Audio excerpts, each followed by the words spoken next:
Good morning.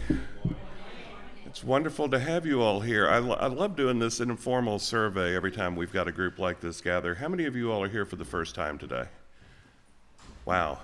I hope it's not the last. Thank you all for being here. One thing the congregation and I have tried to do for the last several years is get the community to make use of this space. It's used on Sundays, but we've got 6 other days. And so when Joseph reached out to me and asked if we'd be willing to be a host congregation for one of these gatherings, it was a really easy yes. So thank you all for being here. I am not going to say much about the program. I'm going to leave that to Joseph. But I will say we do have a handheld mic, so when they're Q&A, I've got a microphone, so you can just raise your hand and I'll come by with a microphone for that. If you need a restroom, the building right next here, door to here, that has the tri-fold sandwich sign out there. If you go through that door into the office and then make a right, the restrooms are there. I will say if you go through the door into the parish hall, you will be surprised by a lot of preschool kids singing very loudly in their preschool music program. So if you go through the wrong door, you'll love it, but it's the wrong door. So anyway, thank you all again so much for being here. It's a joy to have you. If you have any questions about the church itself afterwards, I'll be around to ask. But in the meantime, I will turn it over to Joseph. Thank you again for being here.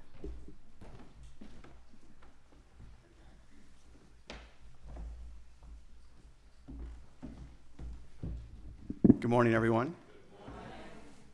Thank you, Reverend Matt. He's a great host. Also, thank you for AARP. They're one of the sponsors of this Finishing Well that we are doing in the community, so thank you, AARP. And also, thank you guys for coming. It was a great turnout, so I'm really excited. I get the chance to walk through the agenda, so I'm going to do that. But first, I wanted to share, one of the things I've learned as I've gotten older is it's really hard to find a buffet restaurant, a really good one. To find one with really hot food and variety and it's clean. But if you find one, it's like gold, right? Because you can pick little of what you want. You don't have to have a huge meal. And depending on your interests, you get a little bit of different things. Well, this morning is going to be similar to that. You're going to have access to a buffet of experts in long-term care. And you don't have to go to a lot of different places. They're actually all coming here. And it's really nice, regardless of your phase of where you might be or your interest or knowledge. I think our speakers will really be able to speak to what you might be going through. So to start us off, we're going to have Dr. Harland Brown. He's an AARP Ambassador, and he is going to give a 30-minute bite-sized presentation. Each of our presenters have been willing to condense. Normally, it's an hour-long content, and they're going to be condensing it to 30 minutes. And then we're going to be doing some little short Q&A after. Then we're going to have a little stretch break after that, because a lot of times our speakers will build some rapport. Harlan is great at that, and so you want to kind of connect with them after. And so we built in a little break after each of the speakers. And then at 11 a.m., we're going to have Sara Pope with Sara Pope Law. She's going to be here to talk about end-of-life planning and legal issues. And so it's a great chance to have one-on-one time with a lawyer in this size. It's free, so if you ever had questions you've wanted to ask, I'd ask them now, right? Because you get a chance to do that. And then to close us out, we're going to have Finding Hope While Facing Dementia, and we're going to have Virginia Simmons here, who's with us. We're so happy that she's here. She helped lead actually a larger event over at Thomas Road, but she does a great job of wrapping things up, and so I'm super excited about that. All right, before I introduce Dr. Harland Brown, I wanted to know, have you guys heard of an actor named Tom Cruise?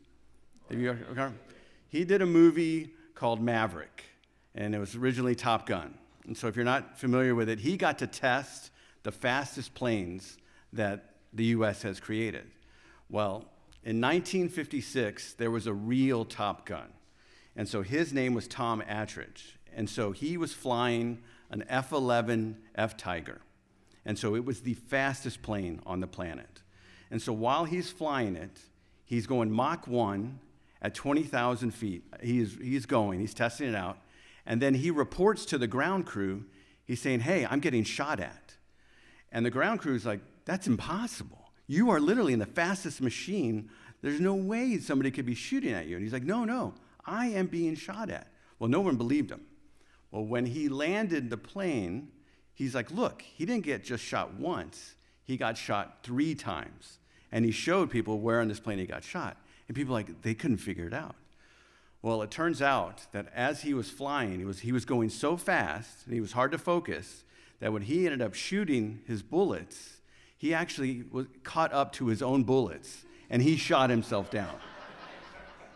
And so in a way, it's a little bit like caregiving, that it's very rare that you're going to be able to plan and it's a beautiful day and you have nothing going on. Many times you are emotionally compromised, you're a little frantic, and the decisions you make, you hope they're the best for you, but sometimes they're not. And so we're fortunate to have Dr. Harland Brown here with us. I've seen him in action at the Dementia Hope Conference, a wonderful ambassador and expert here, and he's going to be able to speak to a lot of the issues that you have here. He is a local, but he's not from here, originally from Louisiana, but he has been sharing AARP resources, and this is a real passion. He really wants to be in the community talking about this and giving back. And so we're very fortunate, so I want to bring him up. And let's give him a warm welcome.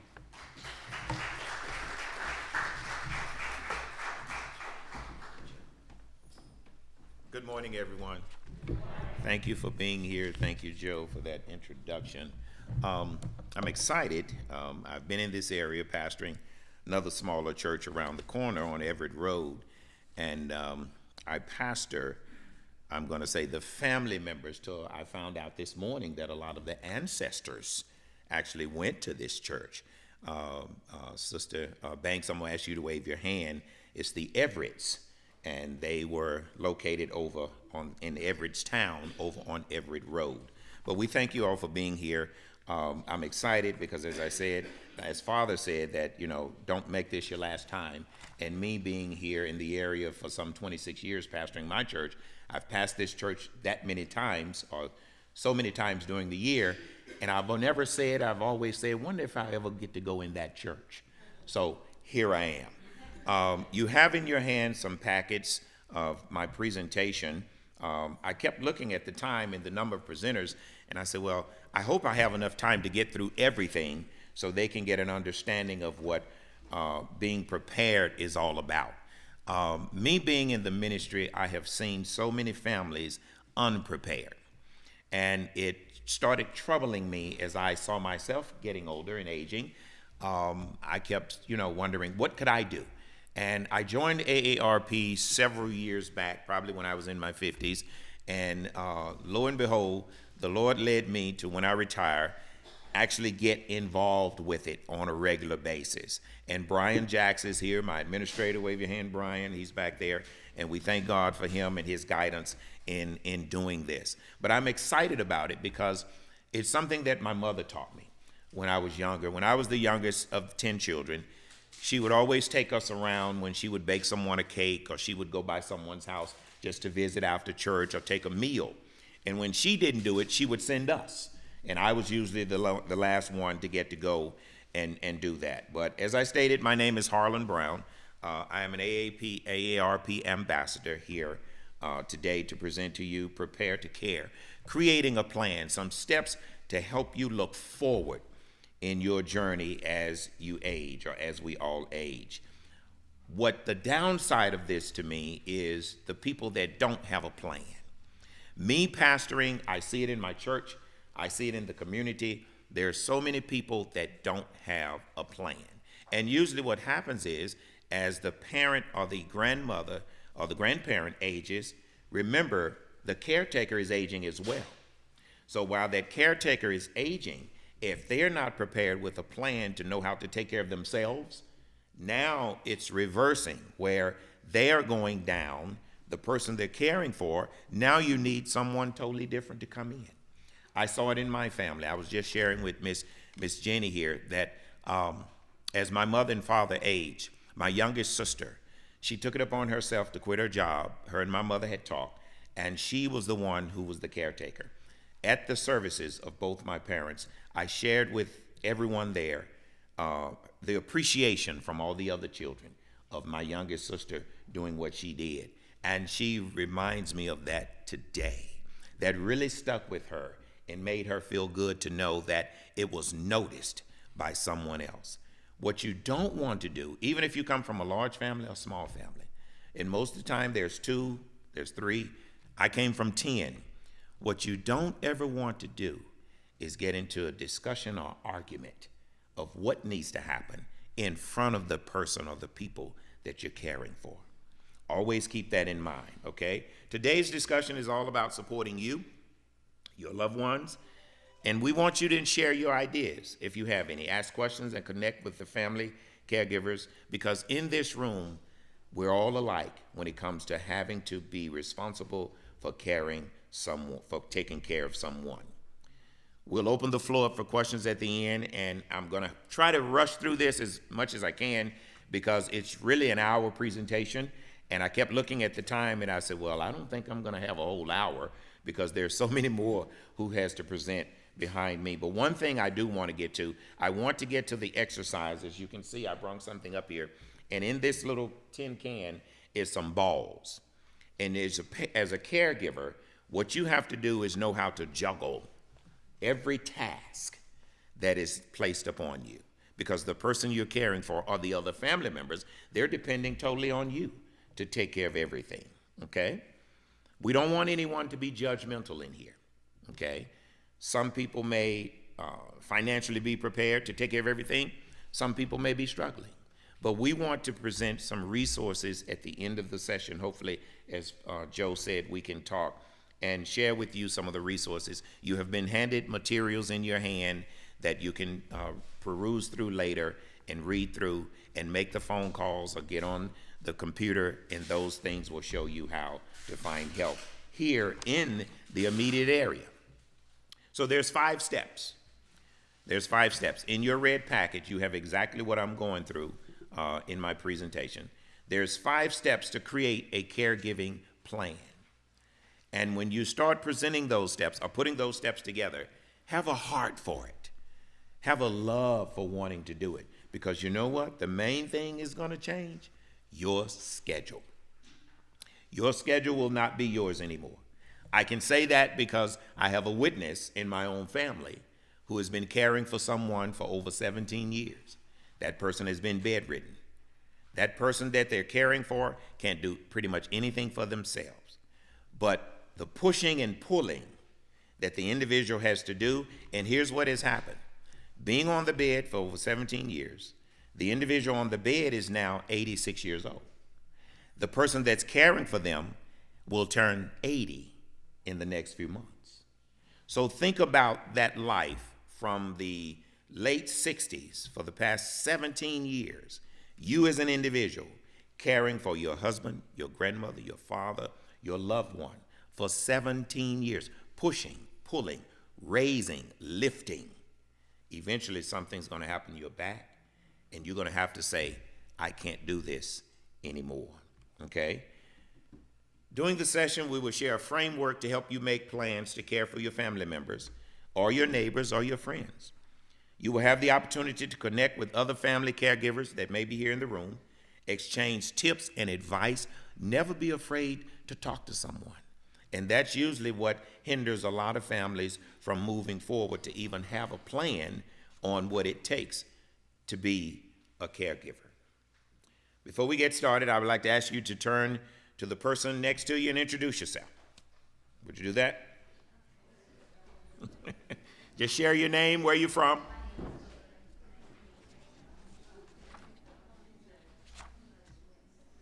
Okay. All right. Thank you. Thank you for doing that. As I said earlier, remember, caregivers will have to juggle many tasks. And that's the exercise that I'm going to share with you later. You have to juggle many tasks. If any of the following is true for you now or any time in the past, just let us know by raise of hands. You currently or in the past has helped a loved one with household tasks. You currently or in the past help a loved one with medications. You currently or in the past drive someone to doctor's appointments. You currently or in the past help the loved one with their finances to make sure their monthly expenses are paid. And then the last one, you currently or in the past communicate with health professionals, go to the doctor's appointments and things like that? Many of you in here have already raised your hand. Now, as you look back, you probably never thought that you would have to be the one to do that. But life throws curves at us. Life's, as you say, it takes us on a journey. And while we're on that journey, I always try to tell the saints at my church, we never know what the next day will bring, okay? So can you always be prepared? Not really, because you don't know what the next day will bring. But as I teach at my church as well, every day is a good day, but every day is a different day. And how you get through that day is all up to you, okay? When you wake up in the morning, if you're vibrant, you might be a little stiff like I was this morning, a little back trouble, leg bothering me or something, but I couldn't let that stop me from getting on out of the bed, knowing I had to get myself cleaned up and get ready to come here. I had to make myself and push myself to keep moving. But I've learned over the years, it's not just me doing it. Father can attest to that. It's someone helping us. Caring for others, as Dr. Ethel Percy Andrus, the founder of AARP, National Retired Teachers Association, and then the American Association of Retired Persons, this is her thought. It is only in the giving of oneself to others that we truly live. The human condition is the essential ingredient. When you find yourself caring for someone else, that should make you feel good. Although they may be contrary, although they may, fight you a little bit or get aggravated at you a little bit, but you still have to find that joy in your own heart, okay?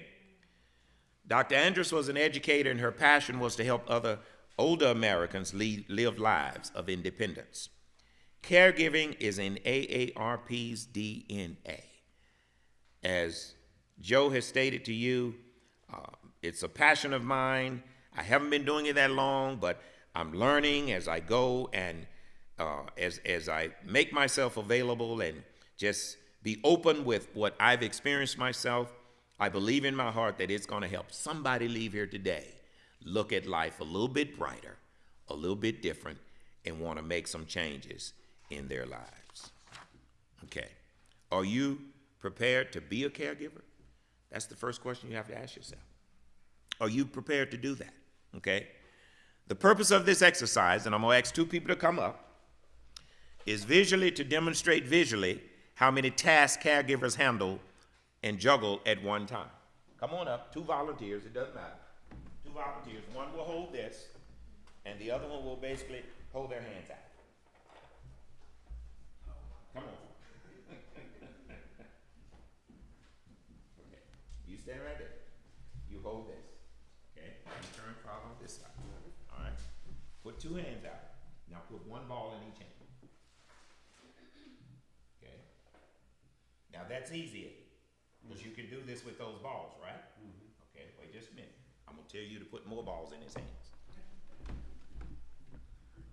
For every task I read, I want you to put a ball in his hand.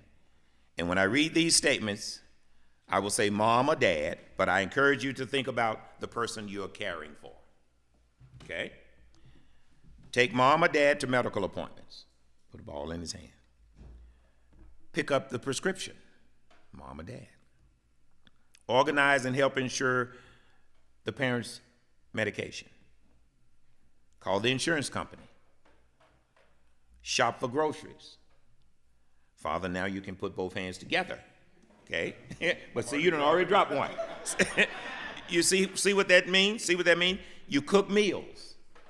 And that's only 6. I have 7 or 8 more to go. Cut the grass. Do the laundry. Take care of personal attire, dressing. Then you have to go to work. Pick up the kids after school. Pay mom's bills. Keep going. Take the kids to school the next morning. Take mom to the beauty shop. Change bandages. Okay? Look at that. She has about 10 or 12 more in the can. Okay, you can put them all back in. Thank you all. Let's give them a hand. But each one of us today have to think about that. How many tasks can I handle? How many tasks are involved that I'm going to be required to do, and still what? Find time for myself, and then get some rest and take care of myself. It's hard. When you don't have those people that are committed to doing it, and it's all on you, it could become frustrating, it could make you angry, and then you could start making the wrong decisions. Okay? Family caregivers provide the majority of long-term care in the United States. The average family caregiver is 49 years old, and usually a woman, who still works about 35 hours a week and provides almost 25 hours of care for that individual per week. More than 42 million family caregivers each year provide care for aging parents, spouses, aunts, uncles, or loved ones. Caregiving, watch this, affects the whole family. Because if you're married, your spouse needs time. If you have younger children, they need time.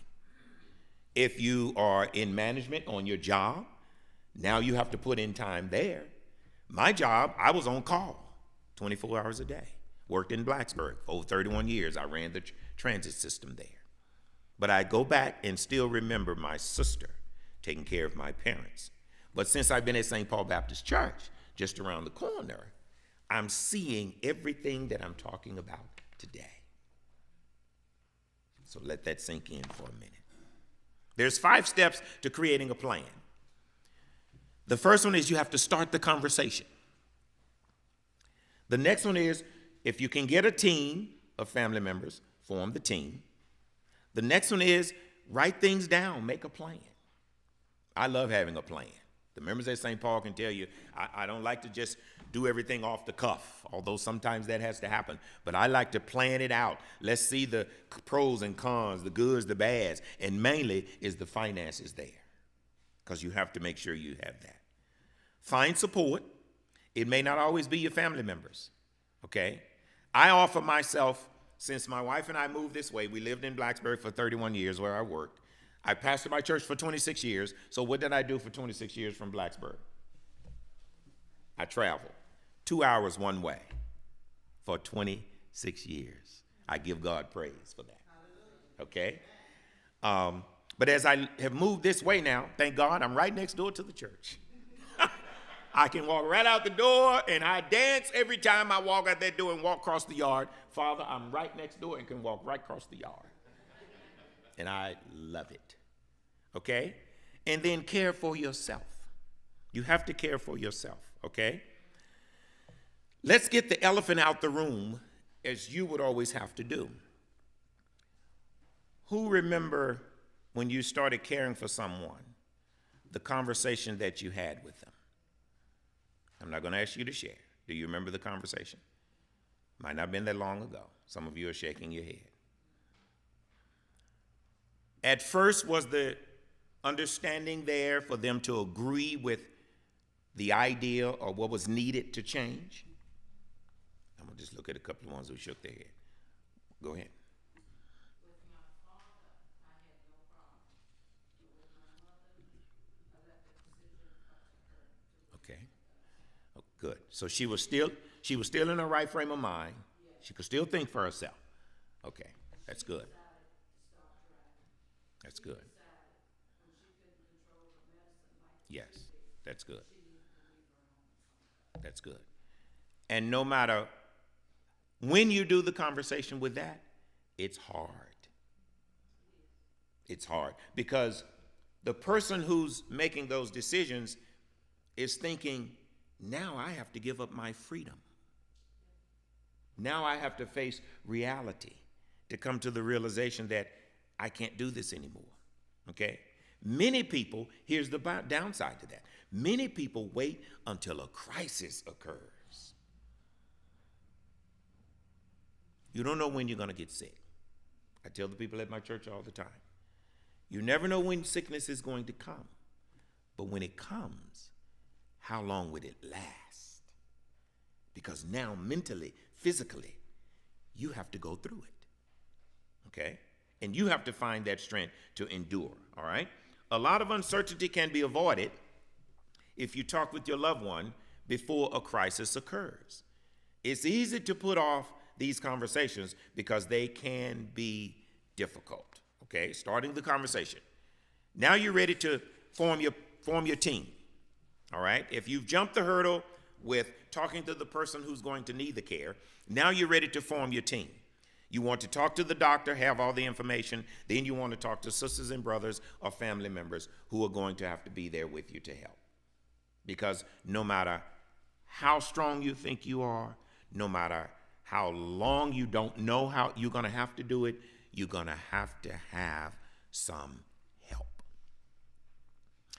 The person that I shared with you back in my hometown who's caring for someone who's 86 and now they're getting ready to turn 80, they've reached a point in their life to where they feel like nothing can be done unless they do it. That's not good. That's not good. That individual has never taken a trip. That individual has never gone to a movie. That individual, they have to be forced almost. But one thing that individual does is go to church. So to me, from seeing what they've been through all these years, it gives me joy to know that that individual who's caring for the person, strength is not their own. It's not their own. Now, I'll give you two things. They're having back trouble now. They was diagnosed with cancer. And they think, they didn't know this for sure, but the family member told me the other day, they think they've had a stroke. But you know what? Have never slowed down. Still going. Still going.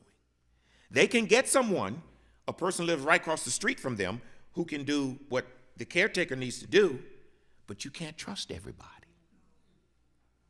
Okay? They want to give the person a key, but they're concerned about trusting them to come in. Okay? So after starting the conversation and knowing that, you have to set your priorities and get things started, you have to be willing to talk about finances. You have to be willing to talk about the insurance coverage you have. You have to be willing to set things in motion as far as your will and who's going to do this and who's going to do that. Or even go to the funeral home. Pre-plan. That's what this is all about. You make it so much easier on your family who's going to be left here. Okay?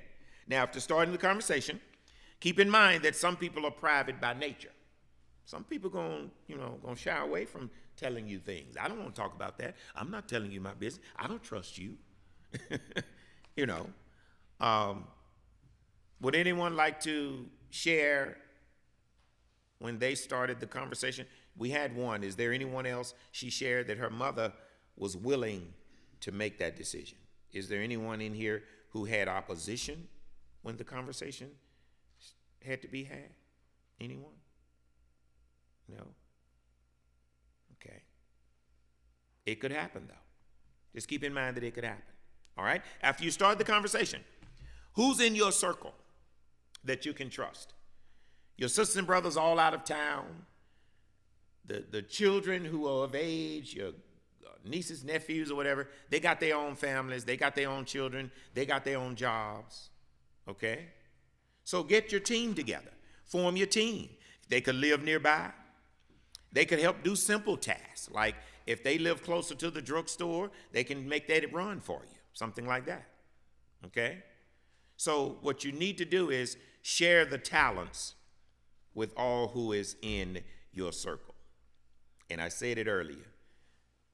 If in some families, I'm going to say it like this, some families don't even trust each other because they don't trust themselves.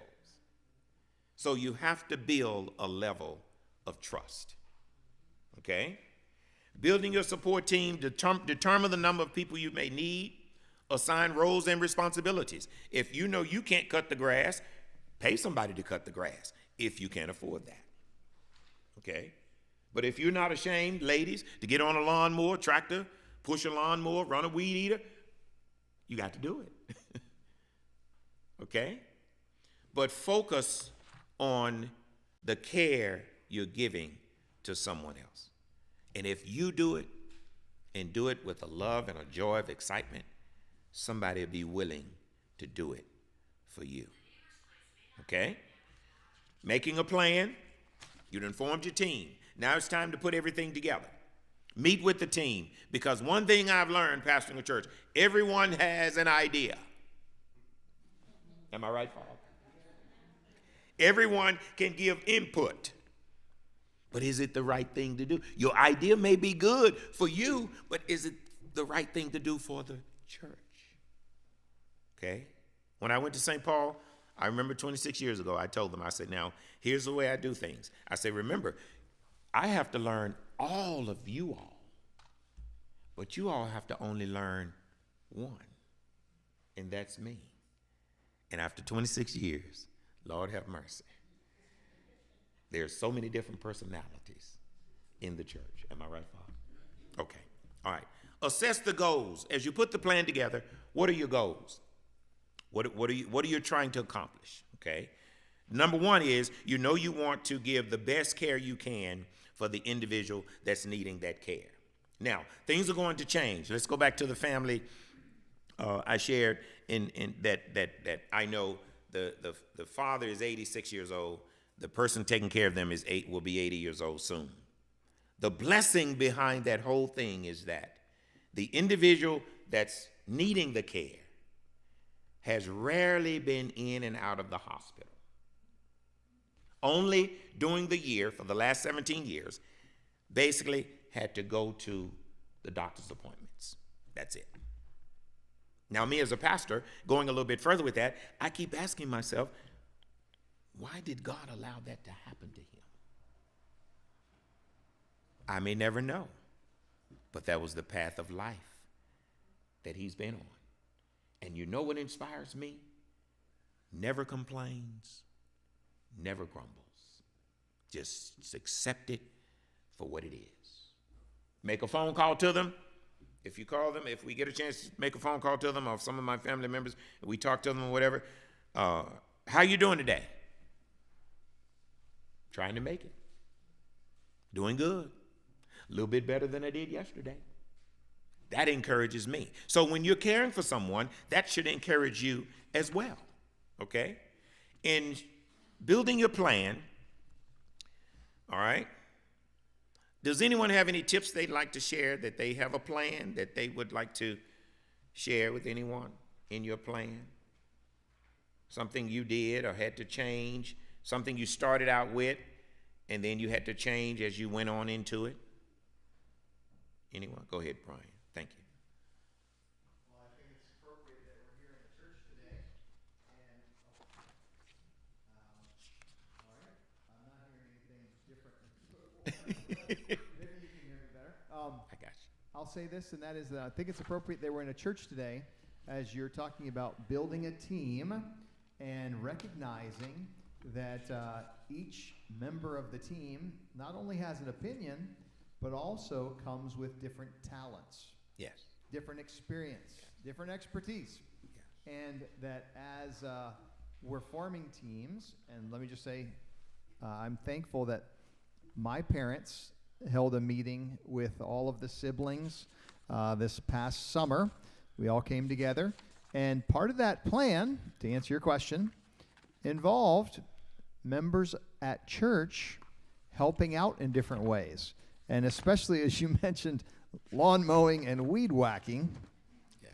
You know, I would hope that individuals that are members of local churches, whatever church that may be, that there is a group of young people that have the strength and ability to operate lawn mowers and weed whackers even once a month, to come by and to knock some things out that otherwise would take even family members a lot longer to do. And obviously, a 17-year-old young man cannot take, my mom, grandma, to the doctor's appointment and sit in there and help take notes and be on top of all that, but certainly could operate a weed whacker around grandma's home. Thank you. Thank you. First step, start the conversation.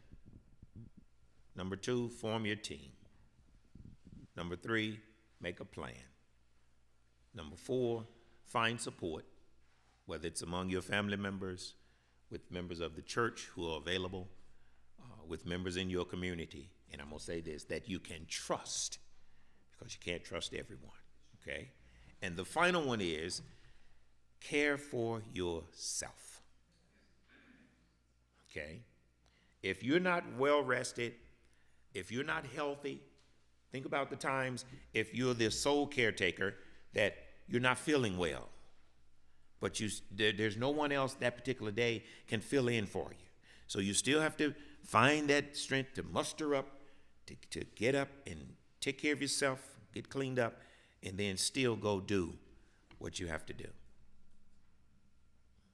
The person I've been sharing with you that's 80 years old, it's amazing how they're doing it. I don't see how they're doing it. We get input all the time as, is there anything we can do to help? But by us living here, when we do go home, we try to offer some relief, okay, to the individual. And the people I'm talking about are some of my family members, okay? And it's it's a little disheartening because you have other family members around, but that's where the lack of trust is, and then that little bickering. Sometimes people's personalities don't mesh. And when they don't, you always may have one, or sometimes you have one who think they know everything, you can't tell them nothing, or they don't want to change anything. To me, that's why I stay on my knees in prayer. I pray for them. I can offer you a whole lot of prayer, and you can't do anything about it. I can offer you a whole lot of smiles and tell you I love you, and you can't do anything about it until you realize that you need to make some minor adjustments, especially if you have someone offering you that opportunity. But caring for yourself is important. Sometimes you have to just get it off your mind if you want to just take a trip for the weekend or a couple of days and just relax and get out of town, or be with even your girlfriends or your guy friends, or other family members. See, that will go a long way with giving you an opportunity to do what? Reset. There's nothing wrong with wanting or needing to reset, okay? Take the night off, meet with some friends for a movie, take time for yourself, even go on a short walk, exercise, curl up with a good book, go get your nails done, ladies, get your hair done, manicured. Men, go shoot a round of golf. I can't play, but, something that you enjoy doing for yourself, okay? In your packet, you have some phone numbers there, toll-free numbers, AARP's Caregiving Resource Center. It's toward the back of your package. There are some websites there you can go to as well. And I would also like to remind you that your Prepared to Care guide, the one that they gave you, has a variety of resources, including your local area agency on aging or the elder care locator. Okay. Can I answer any questions? If I can't, I know the people here with me can. Any questions? I like that. I could cross the field. I did pretty good. No questions? How much time did I have, Joe? 5 minutes. Thank you.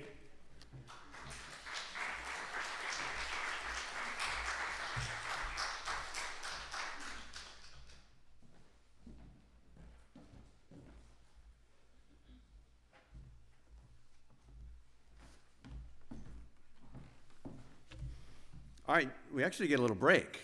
So we have like a little mental 5-10 minute break, and we're going to set up our next speakers here. I wanted to just teach you a little break exercise that I've done with some groups. We didn't sign any waivers, but it's not that physically demanding. So if everyone just try to sit up straight as much as you can, feel like there's a string on your head and someone's pulling you up a little bit, and then you put your hands out in front of you, all right? And so what we're going to do is we're going to breathe in through our nose, and then as we breathe in, we're going to close our hands, and then at the very peak of our breathing in, we're going to do an extra breath. So we're going to go, and then we're going to slowly exhale through our mouth and open our hands.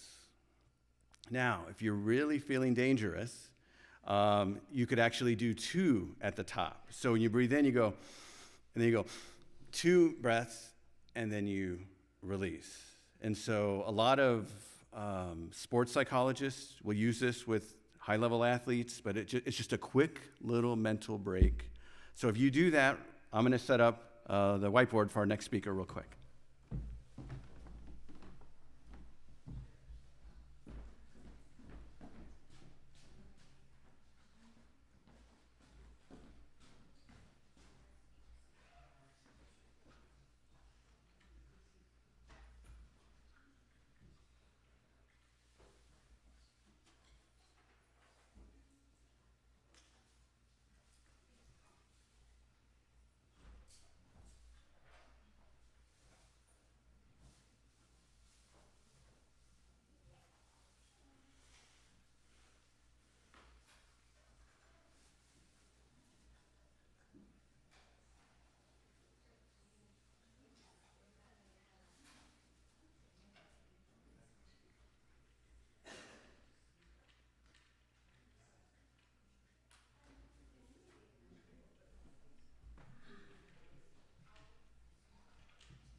All right. I'm going to share a quick story with you of when I became a planner and the consequences of not planning. So when I was in 2nd grade, our family moved from a little town called Corpus Christi in Texas to a much bigger town in Dallas, a suburb of Dallas. And so it was a big adjustment cultural-wise in terms of other Hispanics where I was used to, moving to a new city. And so we were in 2nd grade, and I was struggling. I was a new kid in town, and I was having a hard time meeting new friends. And the teacher said, well, we're going to have a world event day where you're going to get to represent a country. And I thought, this is my opportunity, right? My mom is the best Mexican cook in Southwest Texas. She's incredible. So I can be Mexico. I'll bring great food. I'll make a lot of new friends. Julie Powers, who I have a crush on, maybe we'll get married. I mean, I had my whole life planned out. So the night before the event, I go to my mom in the kitchen, and I say, hey, Mom, I need a dozen chalupas and a dozen enchiladas, maybe some tamales, whatever you can do. And she kind of just looked at me, and she sighed. She shook her head, and then she just like, okay. She reached in to grab some lard in the upper counter, and then I hear this stomping coming from the other room, and my dad comes marching in. And he's like, you can't come to your mom the night before this event and expect her to do all this cooking. And I said, well, Dad, you understand. I'm representing Mexico. I made all these promises. Julie Powers. I mean, I got all this. I have to do something. So my dad looks at me. He's like, no. He's like, you can represent Norway. And he opens up the cabinet. He grabs a can of sardines, a sleeve of saltine crackers, and he puts it in each of my hands, and he says, there you go. Now, I couldn't have told you where Kansas was. And I was like, Norway. So I get to school, and people are setting up their countries on their desks, and I thought, well, maybe the teacher forgot my promise. So I go in there, and she's like, oh, no, Mr. Lugo, you're up front. And I had this huge desk with a white cover on it, and she's like, you're going to be there. And so I had to, open the can of sardines. To my shock, there's actually little fish in there. I don't know if you guys are aware. And then I opened the sleeve, but I became a planner that day. And I thought, you know what? And I learned. And so as I introduce our next speaker, talking about end-of-life issues is tough, right? But I don't want you to end up with a can of sardines at the end of our lives, right? And so Sara Pope has 15 years of experience in estate planning and business law in Central Virginia. We've actually met with her individually. I'm like, I can't come up in front of you, right, and talk about the need to do this if I'm not doing it, my wife and I. So we actually met with her and her team going through these steps. She's very personable, really works with you, and brings up questions that I'm in this field that I didn't think about. And so we're excited to have her here. I really encourage you, ask her as many questions as you can as we have her. And so with that, Sara, can I bring you up? Let's give her a warm welcome.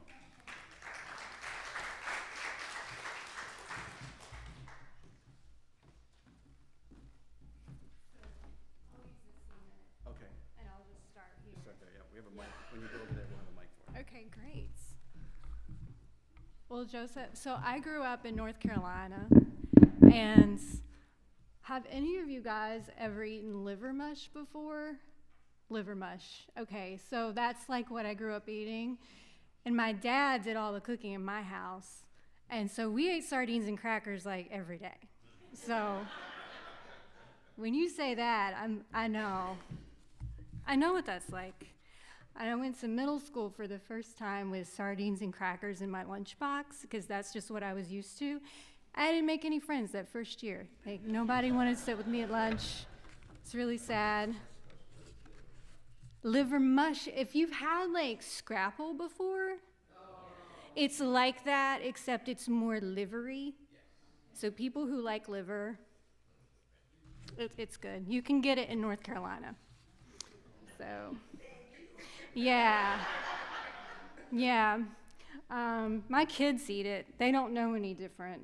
Bless their hearts. So, how long do I have here? 4 hours? 45 minutes, right? 45 minutes, right? So I need to end it okay. Just before 11. Okay. So y'all laugh.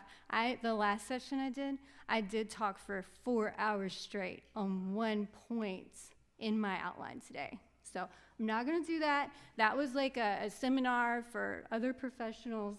This is a general overview of some basic things. Can y'all hear me okay? Okay, I'm seeing people saying they can't hear. All right, this is a general overview. So I'm an attorney. I practice in the Lynchburg area. I've been doing this 15 years. And this is pretty much all I do is estate planning, which means planning for when you die or become incapacitated.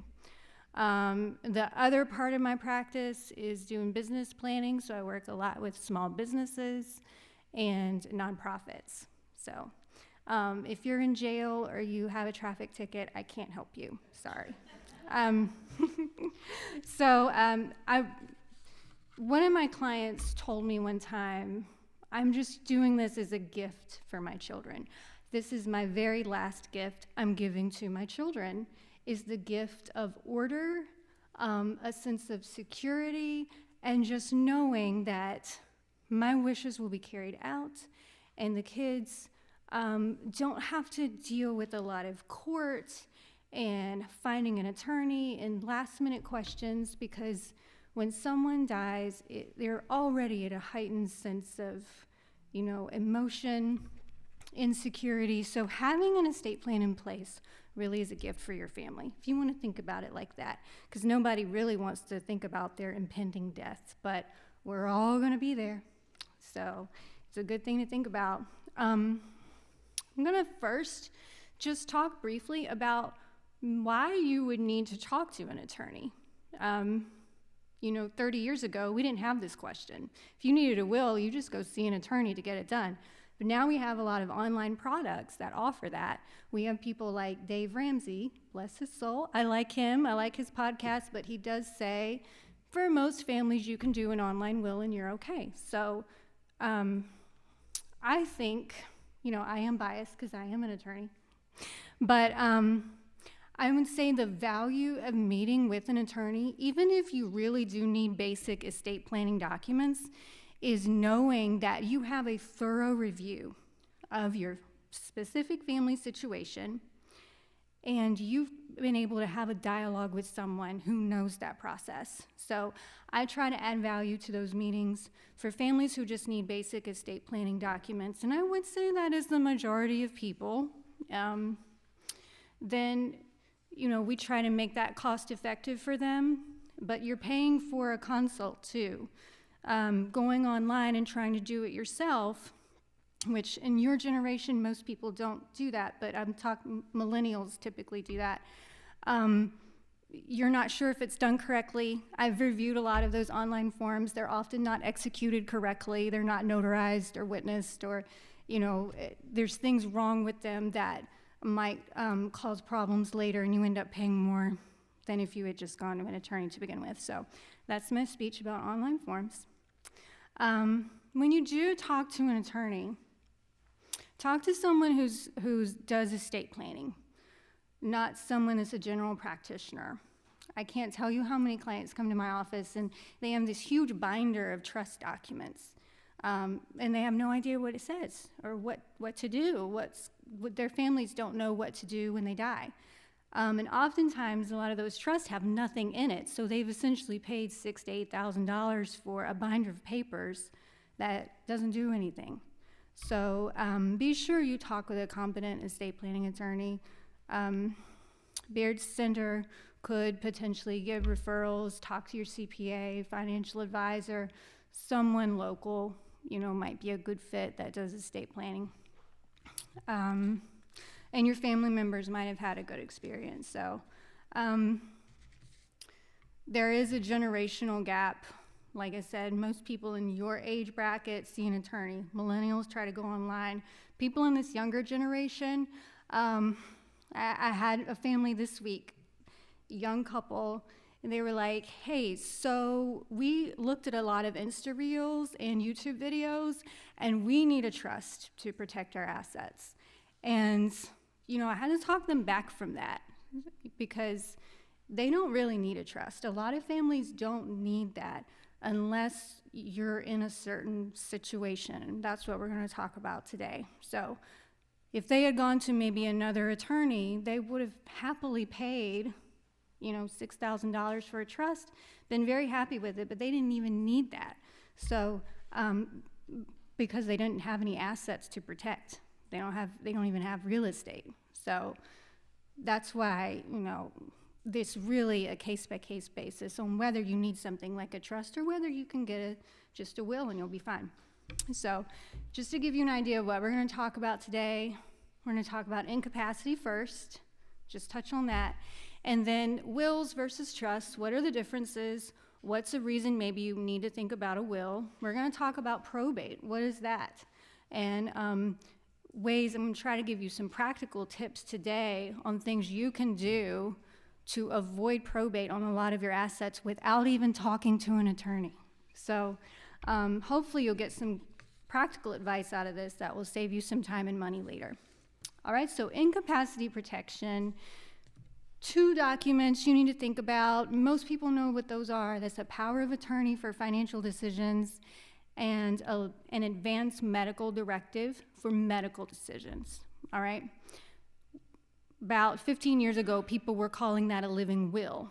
Now, Virginia's updated their statute in 2009. It's all under one statute, advanced medical directive, medical decisions. You need to have those 2 documents done. The purpose of that is to avoid court. So if you become incapacitated, you don't want to have to go to court, or your family doesn't need to go to court to have you declared incapacitated in order to work with your insurance, your doctors, pay your bills. If you have those documents in place, everyone across the board needs those, okay? If you have those documents, go and check today, go to your filing cabinet, wherever you keep those, and check the dates. If it's before 2009, you need to get those documents redone, because that is when Virginia adopted 2 statutes on both of those documents. So 2009, write that down. That's an important year. Wills and trusts, that's the bulk of my talk today. So what do you need to think about if you get a will or a trust? So when a client comes into my office, I want to sit down with them and I want to learn about your family. I want to know about your family situation. What are your goals? You know, I've had clients say, I don't care about probate because I'll be dead. I'm like, that's a valid point, you know. So, you know, if you want things easier and simpler for your family, you want to avoid probate, then you want to maybe get something other than a will. So we can talk about that. If you have a child that needs extra money management, if you have a child that has addiction or drug problems or marital problems, anything that would be harmful to them if they received a large amount all at once when you die, you might need to think about a trust. I usually have a discussion. I had one this week with a family because the mom has a special needs child and then 2 other children who are making a living and doing just fine. We have to have a discussion about what's equitable versus what's equal. So you can treat your children equally in that situation, but would that be equitable? Because you have a child that literally cannot take care of herself. And for the rest of her life, she's going to need help. She's never going to have earning potential to do anything, and the other 2 do. So equitable versus equal. That's something a good attorney is going to talk to you about. If you have special needs, children, grandchildren, you want to provide for them, you definitely need to protect their share of the estate from Medicaid payback. So that's another point. And then if you have a family business, I've worked with clients in their 80s and 90s who are still working, and that's great. But if you're running a family business, you need a business plan to go along with your estate plan. You need an exit strategy to turn that business over, you know. And for you guys, it might be, you know, go back and talk to your kids. If they have a business, they need to have something in place. What happens if they die or become incapacitated? Small children, grandchild carve-out, that's what I call it. That's not a legal term. If you want to carve out a chunk for your grandkids, you have little kids that you want to take care of, pay for their health education, that might be a consideration on whether you need a trust or a will. If you have timeshares or if you have out-of-state property, that is another reason to consider a trust. If you have high net worth, so in this area, high net worth client, it's going to be around $5 million. We start evaluating whether you need a trust around $2 million. Under that, it really just depends.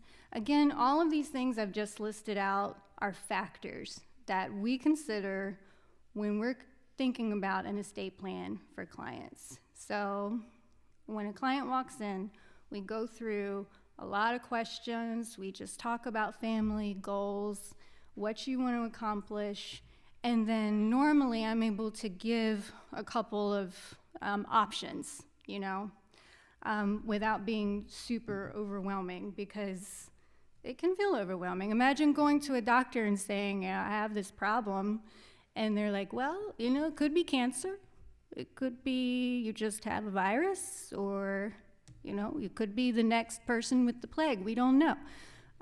No, a good doctor is going to run some tests, ask more questions, and maybe give you a treatment plan with a couple of options. So that's my job, is to kind of narrow it down for you and say, well, we can do this thing as a trust, it's more expensive, or we could do this will, which is a lot less expensive with these things in it to meet your goals. So I talked about probate. So probate, what is that? That is a court process where the court oversees the distribution of your stuff when you die. So if you have a will, that informs the court how to distribute your assets. So people mistakenly think that if I have a will, I avoid probate. That's not the case. So if you have a will, your family's still going to have to go to court, file the will, qualify as executor, and then do the inventory, accounting. It's a long process, and anything that goes through probate is going to be taxed too, and there's fees and stuff added on to that, of course. So people like to avoid probate. Has anybody in here served as an executor before, been a part of a probate process? No one? Yep, somebody, yep. A lot of people, when they come and see me, they're like, I have been through this and I want to avoid it. So let's talk about ways to avoid it. So I'm going to draw a few things for you. So.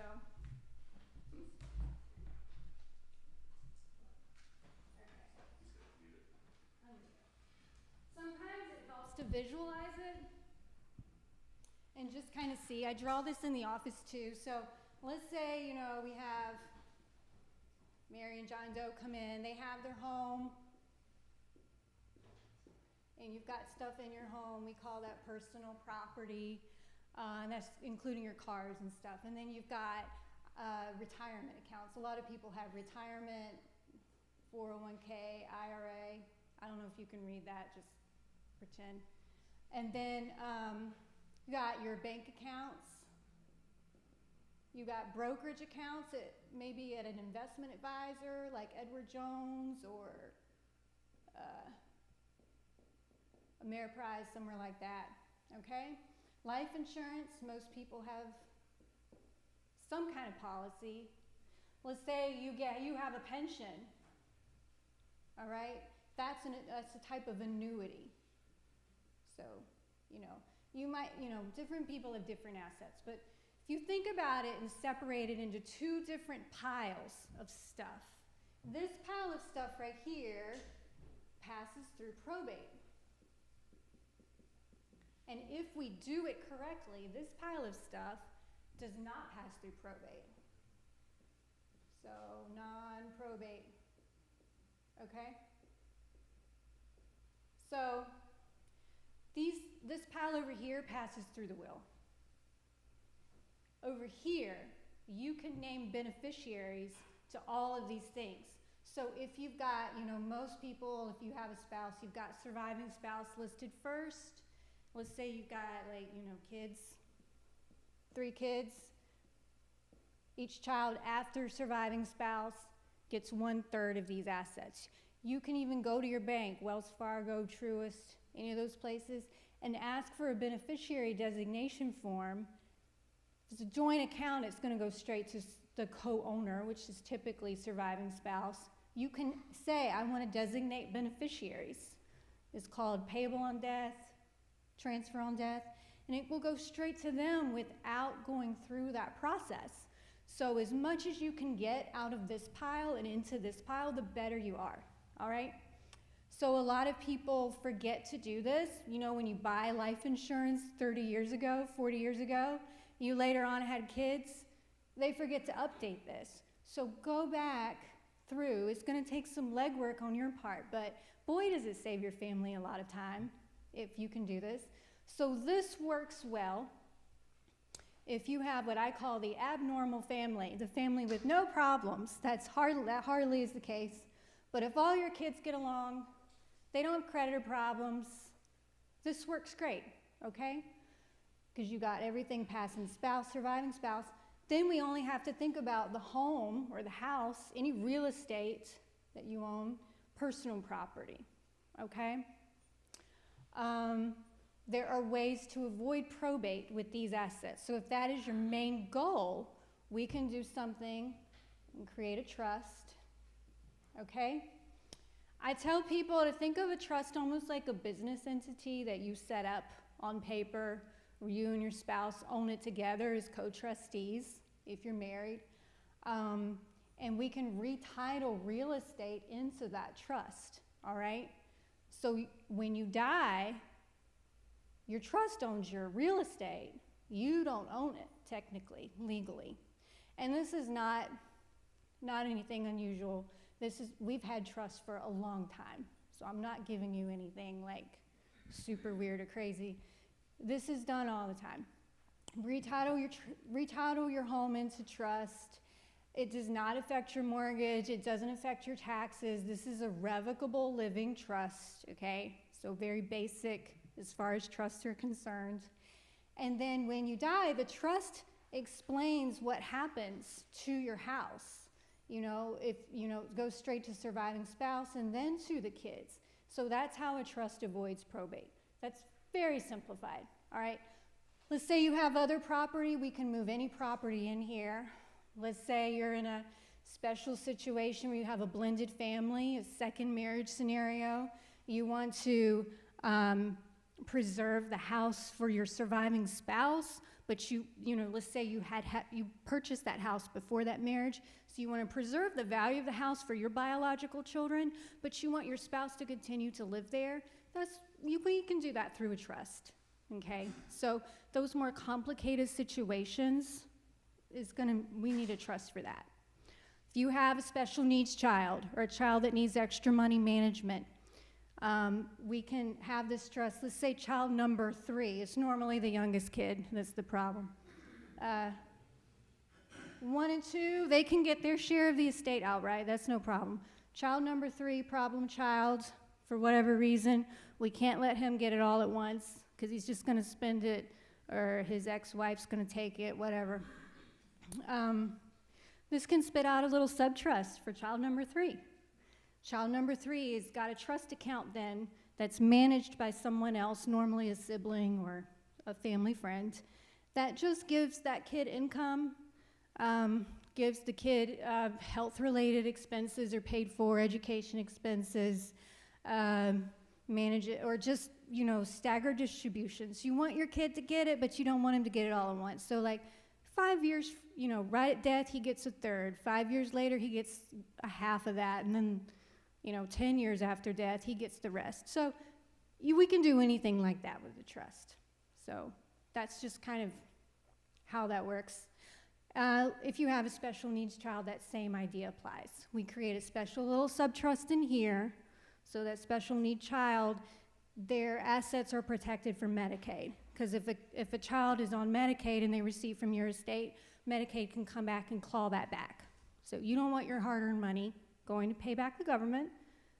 This will protect their share from Medicaid. So all these fun little things we can do with a trust. You have rental property. We want to put that rental property in an LLC, okay? That stands for Limited Liability Company. We're getting a little complicated here, but just stick with me, I promise. I'm not going to go too far with this. Your LLC can then flow into the trust when you die, so that your kids have this entity that they get, but it's still held separately to protect them from liability too. They get it all in one package. These assets here can be retitled into the trust, like a brokerage account, life insurance, even retirement accounts can be payable on death to the trust. Annuities typically disappear when you die, so that's not a problem. So you see how this all acts like a giant funnel into one place? Everything's streamlined for your kids or your beneficiaries, whoever they may be. So when you die, when surviving spouse dies, your kids need to know, go see financial advisor who manages all these assets. And that person will have some paperwork for you. Literally, estates get wrapped up within hours compared to a year or two if you went through probate. So that's the point of a trust. Trust can be expensive though, so it's not for everybody. You know, I would say in this area, if you have an attorney saying, I'm going to charge you $6,000 to $8,000 for a trust, I think that's too expensive. I generally, for couples, charge around $3,000 flat fee for a trust. Again, it just depends on your asset level, how many properties you have, and all that's involved. But basic revocable trust, that's what you're looking at. All right, what's another cheaper option? How am I on time, Joseph? I'm good, okay. So, let's say you've got the family that gets along. You don't really need all of this, okay? There is a better way, okay? I'm doing this for my own parents because their child is perfect. I don't need anything complicated. I'm not a spendthrift child. And, you know, my 2 brothers, they're okay. They're brothers. Now, one's a paramedic. The other one's a missionary. So, you know, they're perfect too, kind of. All right, so they want to avoid probate too. We don't need a trust for that. We have this cool new thing in Virginia. When I say new, it's not really that new. It's like 8 or 9 years old. It's called a transfer on death deed. Has anybody heard of that? Yes. Okay, so this is cheaper than a trust. For me, I charge the deed prep fee for this. It's like $300 per parcel. A lot cheaper, right? So transfer on death deed is just a way to avoid probate on your property in Virginia. Not all states have this. So we take the house out of probate through this TOD deed. And in that deed, you're listing, if it's a jointly held property, it's when surviving spouse dies. You list your kids, 1, 2, 3. They get this property outright through the deed. It's just a probate avoidance mechanism. So the cool thing is, if we avoid probate on the house and in other real estate, a court's not going to probate this right here, this personal property, unless you've got some Rembrandts or some Picassos laying around your house. If you have one item of personal property that's over $50,000 in value, that's when we have a problem. Most people don't have that, okay? So the home, if we get that out of probate, then we're usually good. And then you have complete probate avoidance just by doing something as simple as this. Do you still need a will? Yes, you still need a will because you need an executor just in case. You still need the POA, the AMD for incapacity. But together, those 3 documents plus the TOD, you've avoided probate. And that is going to save your family so much time. It's definitely worth it because the cost of probating is going to be more than the cost of those documents for sure. And question. Does your mortgage need to be paid off through the transfer on death deed? Great question. She asked, does your mortgage need to be paid off to do this? No. So some questions I get about TODs, because they are a little new. TODs, the kids take the property subject to the mortgage, just as if they would have gotten it through probate. If the property went through probate, they get it, they take it subject to the mortgage, so it does not affect your mortgage. It preserves what we call the stepped-up basis, so that means that your kids do not pay capital gains when they later sell the house. That's why we don't want to give it to them now, because then you're going to trigger a capital gains tax issue for your kids. And I say kids, it can be anybody. You can name a charity. You can name Joseph back there. He'll take it. So also, you can revoke this. So if you change your mind, say kid number 3 just goes off the rails, you don't want him receiving, you can just say, forget you, we're going to amend this. So you can do that. If you sell your house later, this just becomes null and void. So you don't have to go back and change it. If you sell your house, it's just gone. I don't like to do this if we have issues with the kids. Or I had one lady who had like 16 beneficiaries. I said, no, honey, we can't do that's going to be a problem. Let's do something else. If you've got out-of-state property, that's not going to work. I say you can name charities. Sometimes that's problematic. So it's just, again, a case-by-case basis, but this is a great tool, really great tool. I see questions. This is great. Okay, back. She asked about automobiles and cars, things with a title.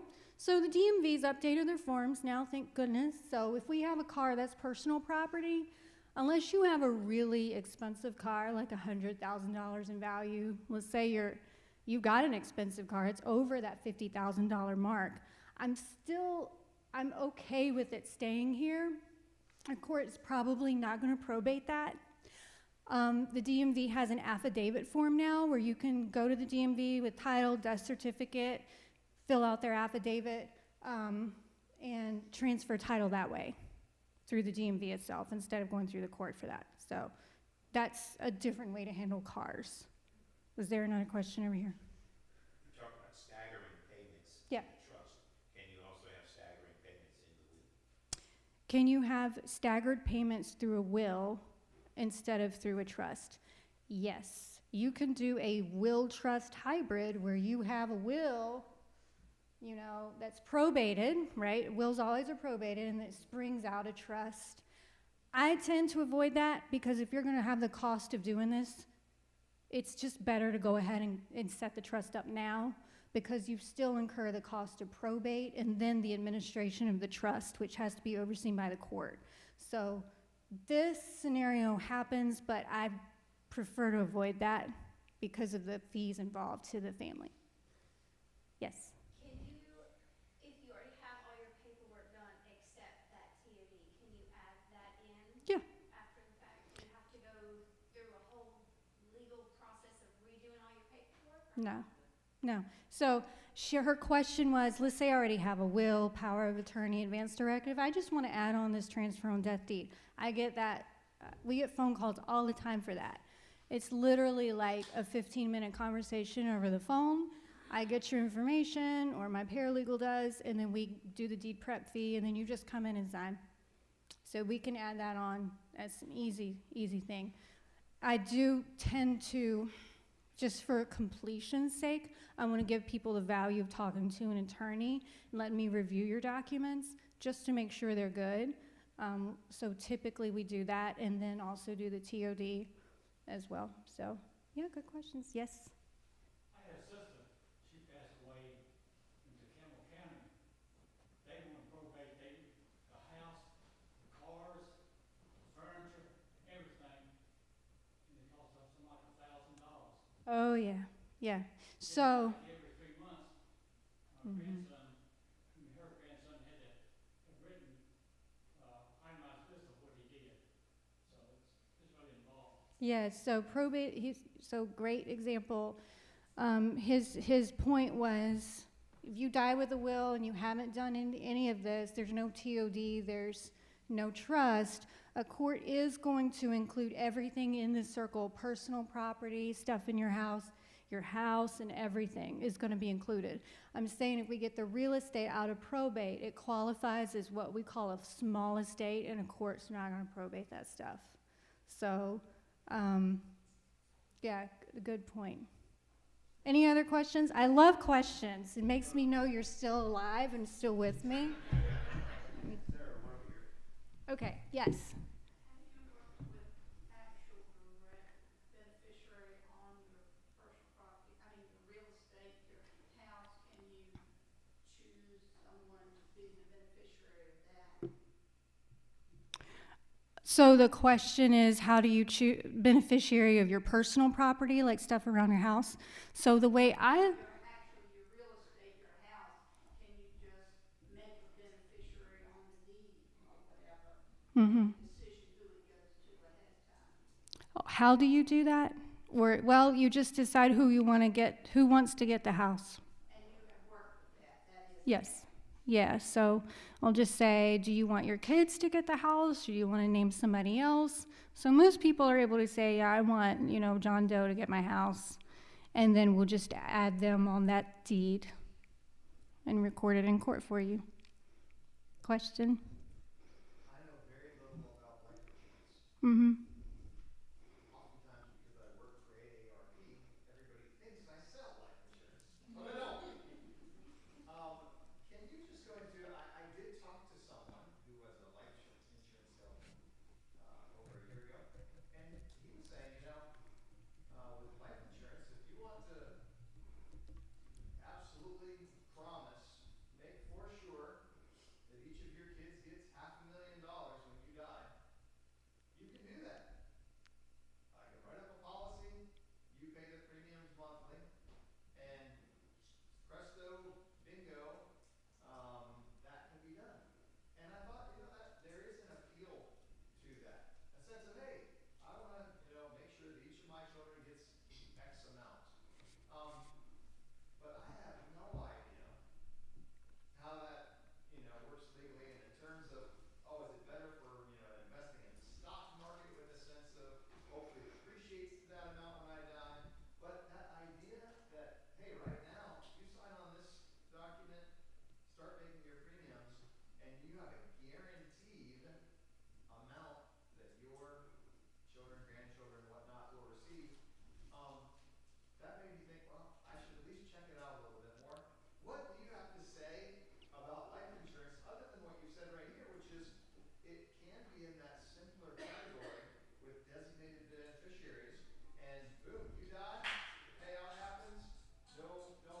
Yeah.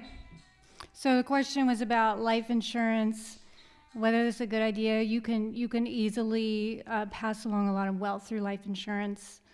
That's more of a financial advisor question. I tend to be very skeptical of life insurance agents. I don't want to offend anyone. I'm also skeptical of attorneys. So that and timeshare people, anybody that wants to buy you a free dinner to listen to them sell a product, just be skeptical of that. Life insurance from my world, I can structure life insurance payouts through a trust if you don't want to get them all at once. I've had people ask me those questions, and I just encourage them to talk to a financial advisor that's fee only, that's not trying to sell you a product, that's not trying to get a commission based on the product they're selling you. Because some life insurance is structured through an annuity, and you're actually going to lose money through that product more than likely if it's through if it's an annuitized life insurance policy. So I'm just skeptical of large life insurance unless we have a reason for that. So I have business owners who get key man insurance, or you've got a special needs child that you know is going to need a lot of extra help. That's when we need life insurance. I think rule of thumb, bottom line is, I wouldn't use life insurance to build up wealth for your kids. I would use life insurance to really ensure your dependents have what they need to get by after you die. But I'm not a financial advisor, so.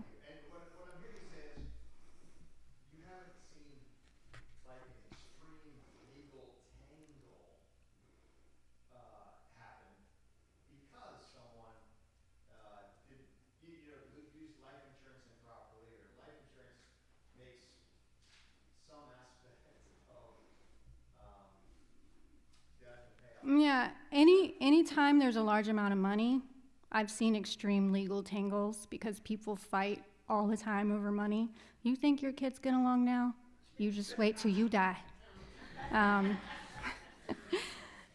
Kids will fight over anything, and if there's a big payout from life insurance, unless it's very, very specifically written out through a trust or through just a basic payable on death form, you need to guard against problems. So, okay, so I'm going to move on because I want to touch on a few things, near to my heart. How are we on time again? We got 10 minutes, so, I did mention, someone pays for your steak dinner to hear them talk about different types of trust. Maybe that does happen. Be very careful about irrevocable trust. What I just demonstrated down there is a revocable trust. That means that you can change this. You can, as your family situation changes, you can change your legal documents. It does not affect your taxes. You still retain the ability to control your assets in that trust. An irrevocable trust is like a Medicaid asset protection trust, or a type of charitable trust can be irrevocable.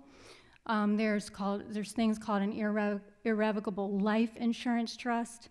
The thing you need to know with most of those types of trusts are, if you're over $5 million in net worth, that's when we start looking at it.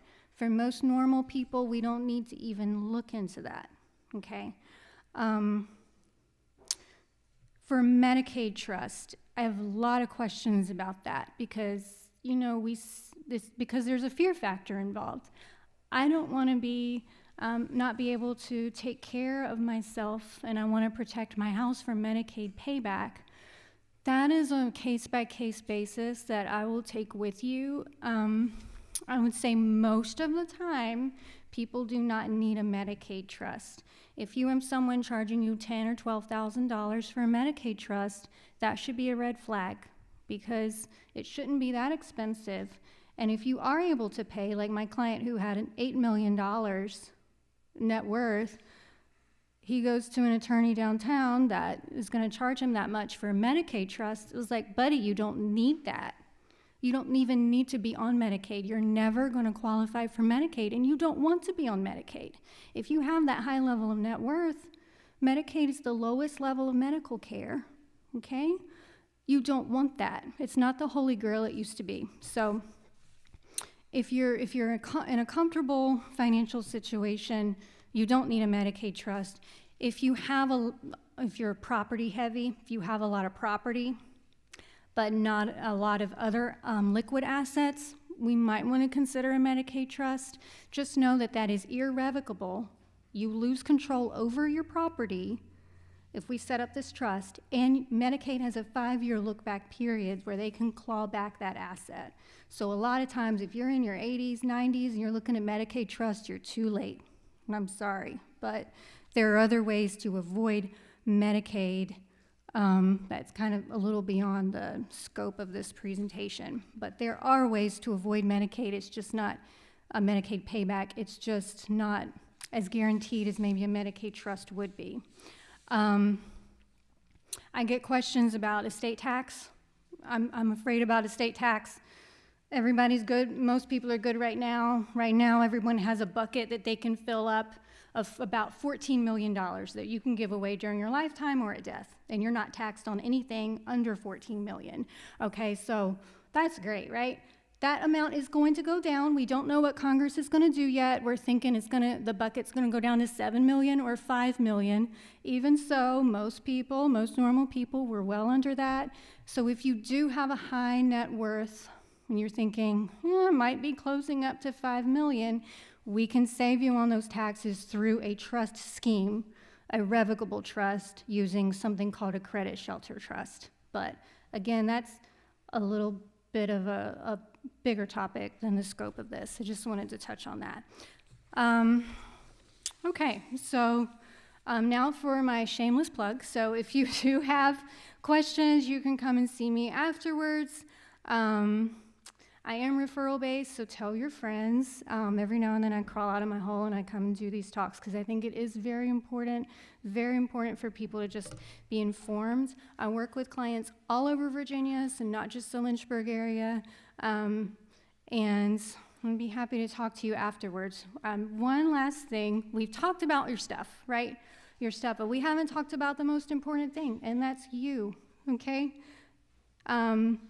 Well, the Bible says that God will not abandon us to the grave, right? He's not going to leave you.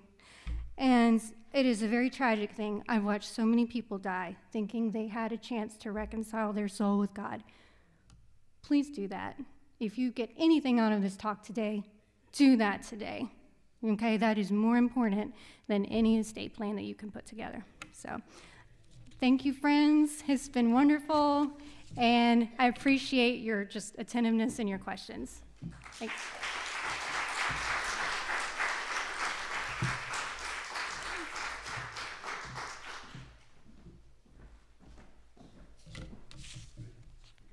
Yeah, did you want to announce a break? Or Yeah, do we have it's Q&A? It's just a stand break. We have questions, though. Any questions for Sara? You guys did a really good job. I'm proud of you. You did really good. But any others? Yeah, there's a question back there? This past summer, my parents brought us as children together, kind of held a family meeting of sorts. And I was wondering if you also offer that type of services where you, I don't know, have you conducted these types of programs? Yeah, I just let people decide who they want to bring into the meetings with me. Sometimes it's better for me to talk one-on-one with both spouses first, and then they come back to their kids with issues that we brought up. Sometimes they bring a trusted kid to come along, or if they're out of town, we'll, Zoom in, talk, phone conference with them. It's whoever you want. I often routinely get clients who want to bring in their financial advisor.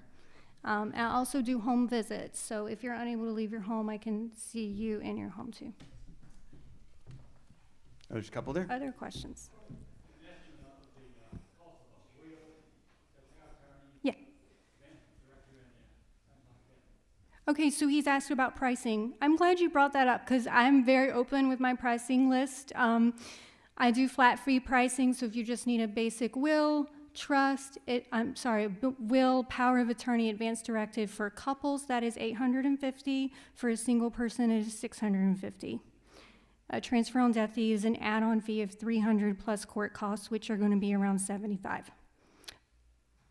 Yeah. Mm-hmm. Advantages or disadvantages of putting your home in a child's name, or So, you need more extended care after? yeah. There's advantage, she asked the question of, are there advantages or disadvantages of putting your home in a child's name, and you're probably retaining, yeah. So gifting that property to a child, I don't think is a good idea now, because you're triggering potential capital gains taxes for that child later. You're also losing control over the house. But doing a transfer on death deed, you retain control over the house. Doing the transfer on death deed, you're adding them as beneficiaries on that property, so they don't get the house yet. You have to die first, and then they get the house. Disadvantages are you want to make sure your beneficiaries all get along if you have multiple beneficiaries. But there's a lot of people who are concerned about having end-of-life care. Okay. Long-term care or whatever, that they need the house in order to extend that care. So maybe, yeah, so you're talking about a Medicaid trust. So you're concerned about if you need long-term care, Medicaid can force a sale of your property. That is true. If you're in a long-term care facility longer than 6 months, Medicaid can force a sale of the house only if no one else is living in that house. So in that case, if that's a valid concern, we'll talk about whether a Medicaid trust is a good fit. A lot of times it's too late to do a Medicaid trust because of that 5-year look-back period. So one option is to do the transfer on death deed, which is not guaranteed, but it greatly helps to not have an open probate for Medicaid to come in and attach a lien to that property when you die.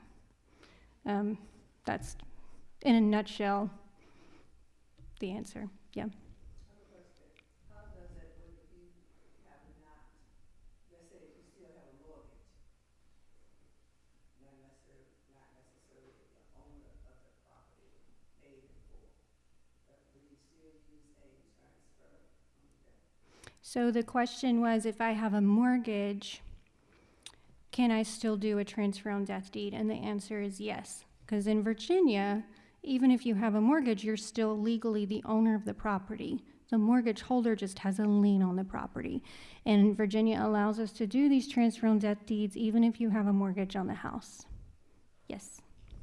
Yeah. Have long-term care insurance, does the Medicaid issue come into play? That is one of the question was, if you have long-term care insurance, does the Medicaid issue come into play?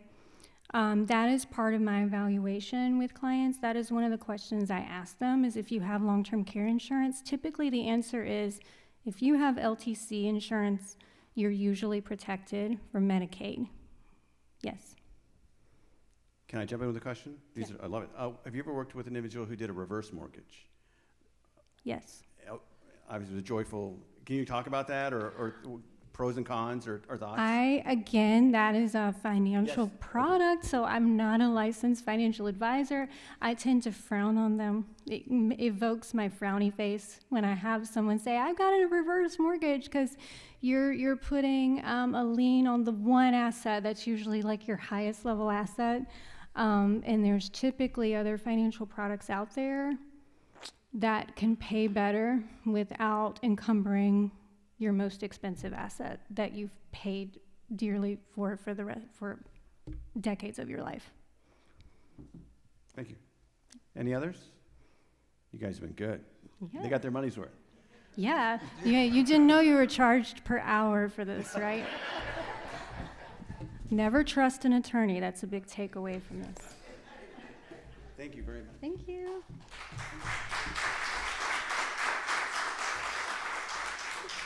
Glad you came out of your hole.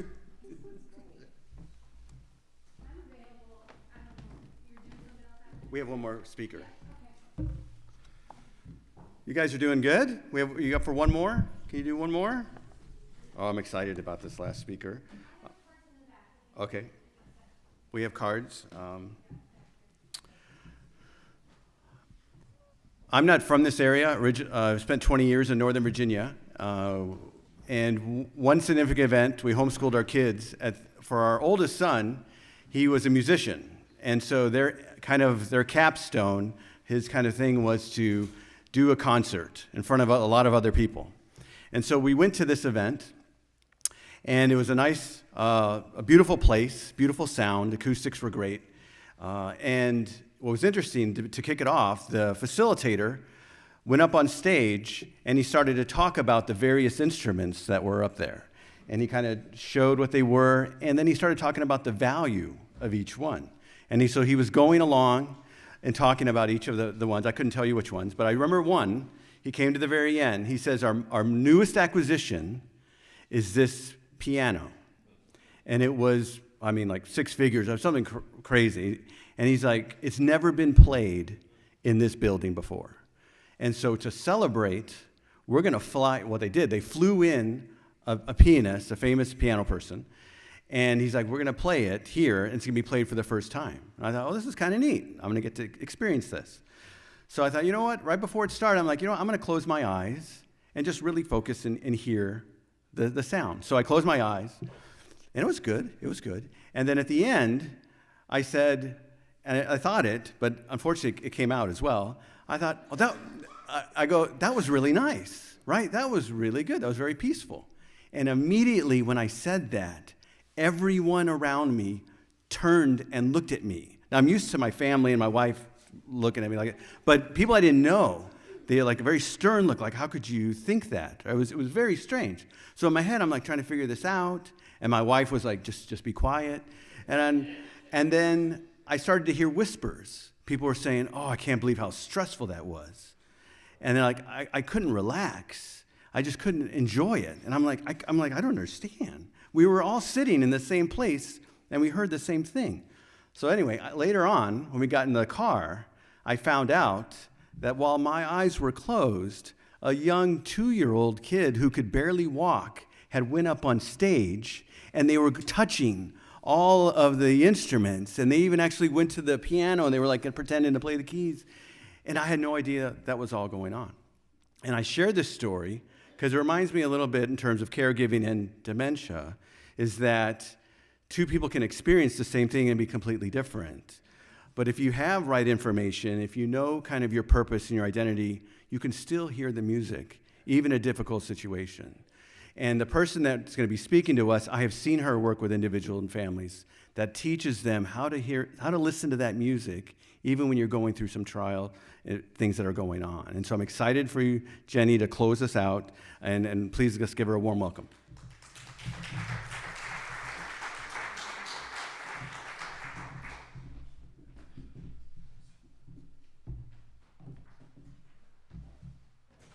Good morning, everybody. Save the best for last. I'm so excited. Again, my name is Virginia Simmons. I have been in healthcare. Just a little bit about me. I've been in healthcare for over 20 years. I've worked in long-term care, assisted living, memory care, kind of all aspects of healthcare, from home health and home-based all the way up through being with someone at the hospice level of care where they actually passed, and I was with them during that phase of their life. And so for me, that was a great privilege and honor to be able to work and touch people within all aspects of life, within the community, within the aging population. And so what I wanted to kind of talk about was finding hope within that caregiver journey. Because sometimes when we receive a diagnosis, any diagnosis in the world, it's a thud, right?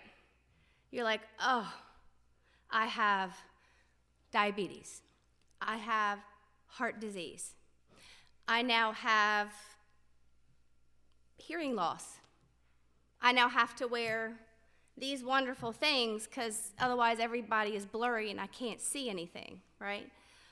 Even having to wear glasses was challenging. And that's just one step that we all have to deal with within the aging journey that we have. So when you think about all the different things that we get to put on our shoulders as we get older, the more information you have with those things that are put on your shoulder, it's a little bit easier. It's not as heavy and burdensome. Maya Angelou said, "Do the best you can until you know better. Once you know better, do better." Right? So even if it's one thing that you've gained out of today's event, 3 wonderful speakers, if there's one thing that you've gained, then that's one thing that you've learned, and that is a bonus. Right? Always. Always look to learn something new within your life. Every single day, I learn to strive something new. And that is very helpful. So we all have the capacity to learn. It's whether we choose to take that knowledge and implement it within our lives. That is a personal choice. We have the information up here. We get all of that information bombarded into our brains. We all know what HOLA, hola, means, right? We all know that because we've been bombarded with that word and that information. We all know that it means hello in Spanish. How many of you took Spanish class? Right? A few of us. So if you took Spanish class, you might know what hola means. But if you didn't, we all know that hola means hello. Even little kids know what that is from Dora the Explorer. We're inundated with all the knowledge. It's in our brains. It's in our file cabinets. It's just whether we choose to access that information or not. One aspect of being able to get through the journey, I should say, is the wellness wheel. And Pastor Harland talked about that a little bit, about being able to take care of yourself and balancing everything. And then there are 5 aspects of wellness that are so important. Did y'all know not 5, I'm sorry. There's more than that. There's actually 8. 8 aspects of wellness. So you have your emotional wellness, how you feel internally about yourself. And your mental aspect, how you deal with life. You also have your financial, how secure are you, and how your financial viewpoint of life dictates your choices. So depending on what's in your bank account will determine what you can do. We all know that, right? That is part of our wellness. That makes and drives some of the decisions that we have. There's that social connection that we have, that we need to have and maintain. COVID taught us all that social connections and social interactions are so important. And in that situation where your family member, 17 years at home, never going out, I'm very blessed that she goes to church. That's her one social connection. That is something. But there are people that don't have that social connection. You also have your occupational wellness. That is what drives you, what gives you purpose. Some people, their occupational is their job, their work, what brings them money. Some of it is the volunteering that they do. Some of it is the connections that they create in the community as their occupation. It defines who they are and what they do. You've got your physical wellness, obviously all your numbers and everything. Intellectual is your goals and aspirations. What are your goals in life? But we all know that some of those goals change within a blink of an eye. Those goals can change because of a diagnosis that your doctor gave you. Those goals can change when you have a car accident. Those goals change when your kids graduate and they leave the house and they spread their wings and you now have a new aspect of life, right? That's change. And the environment. Is your environment safe? Do you have the support? if you think about it, the kids that live in an unsafe environment, they don't do very well in school, right? That is an added stress that they have that is part of their wellness. They don't feel safe. So if one of those aspects is off on your wellness, it affects everything else. It's like juggling those balls that you had. Well, if you drop one of those balls gets dropped, you still have to deal with all the other stuff. It doesn't disappear. It just got dropped. It's still there, and it's still struggling, but it's still there. Right? So it's all domino effect, almost like the cogs on a wheel in the watches. You have all those little bits and pieces that all work together to make the watch work. All of those aspects of wellness are important because they all make who each and every one of you are. So as a caregiver, we usually do things out of love, right?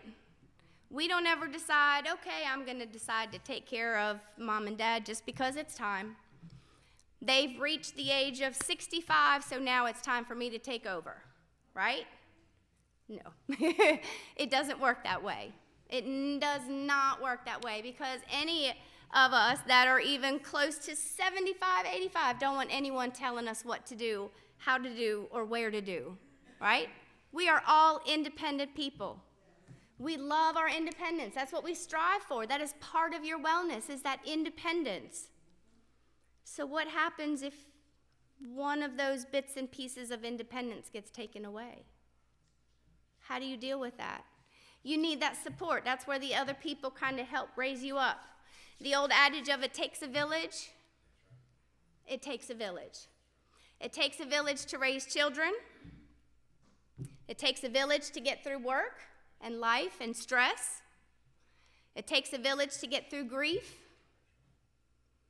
And it takes a village to get through aging. We might think that we're strong enough to handle it on our own, but it actually takes more strength to ask for help than to struggle on your own, right? It takes more strength if you have the ability to go, gulp, I need help. And that is one of the hardest things to do, isn't it? Go, I need help. I can't do it. But people who take that vow of marriage, till death do us part, you took that vow of doing it together, the two of you. And that's usually how it ends up. The two of you alone in your home, isolated and struggling. But that's not what the village meant, right? The village concept is once you get to that part, once you get homebound and you can't do things on your own, you need others around you to help lift you up. And taking care of yourself is extremely important. If you don't take care of yourself, how are you going to take care of others? It's just like the saying, if you can't love yourself, how are you going to love somebody else? You can't. Taking care of yourself is a form of loving yourself. You have to love yourself first in order to love others, in order to help others. Yes, you get it back. Volunteering, when you give, you get it back. But you have to put yourself first in regards to your health and your wellness. It's called caregiver stress. It's real. Caregiver stress is extremely traumatic for caregivers. Sometimes it's to the point where the caregiver ends up in acute medical situation because they're taking care of their loved one at home, and then the kids come in and go, what do I do? Mom's over here can't live by herself because she's got dementia, and Dad just had a heart attack and needs open heart surgery because of all the stress, and we didn't know anything about it. That's caregiver stress. It happens. That was a true situation. That was one of my patients that I had to deal with a family situation. It was an emergency admission. Mom was admitted into a facility within 24 hours of the children coming into town because Dad was in ICU. And they literally had no idea how bad Mom was with that dementia. but he chose to keep that small circle. He did not utilize his village. He also kept everything hidden from his friends. None of his friends and coworkers knew what was going on with his wife at home. And he was a well-esteemed physician. So even doctors are not immune from trying to struggle and do it on their own. Doesn't matter how much money you have. Gene Hackman's story, right? They were by themselves. They chose to live by themselves. They had one person, housekeeping, come in once a week, I think. Kids were not involved. So no matter how much money you have, that stubborn wall still affects us all. And that's where the pride comes into play. I can do it. I'm that good, right? I'm Superwoman. I can do it. No, you can't. We all struggle through these challenges. That is the one thing that we all have in common, is that we do struggle. Our struggles are different. Our struggles are harder some days than others. But we all have our struggles, no matter how small or how big those struggles are. But there is hope. The way there is hope is that you stand up for yourself. You advocate for yourself. It is appropriate and absolutely okay to ask questions if you don't understand something. It is absolutely okay to go, "Can you say that again? I didn't quite understand what you meant." How many of you have ever asked your doctor that question? By a raise of hands. How many of you have ever said to your doctor, "Can you say that again? I didn't quite understand that." Good. Because guess what? Your doctor puts on the britches just like you do. They just have a heck of a more of a bill than you do, maybe. But they still put their pants on one leg at a time. They still bleed red. And they also go too fast. Our healthcare community is on a 5-minute schedule, right?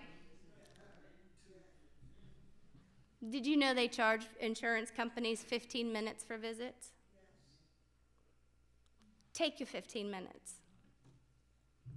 That's what you're paying for. That's what your insurance is paying for. Take that time. Sit your doctor down and be an advocate for yourself. Ask questions. What does that mean? How does this work? What are the side effects? How long does it take effect? Ask your friends to help you out too. Hey, have you heard of X, Y, and Z? What do you know about this? Word of mouth and personal opinions are the best advertisement. Your friends, your social group, your church, your village, that's who you need to advocate to as well. We all like to, when someone passes away, we all like to give food, right? Let me know what you need. I can help you. Just let me know what you need. Does that need ever does anybody go, "You know what, my husband just passed away. Can you come and cut the grass for me?" That never happens, does it? Instead of saying, "What do you need?" go, "Hey, I see you haven't gone out. Do you need some groceries? I'm going to the store today. Give me your grocery list. Give me 10 things to pick up. I'll pick them up for you. Accept money or not, that's up to you. But if you see that need, just do it. If you see that the grass is growing up, hey, Junior, go out there and cut the grass. Don't ask, just do it. It's like Nike, just do it, right? Because when we're going through those emotional struggles, we can't think of what we need because we're within our own feelings and everything else. So we can't think about the processing and everything else that needs to be done. So be an advocate for yourself. Ask for help. Again, it takes more strength to ask for help than it does to struggle through and be the superwoman that I think that I am.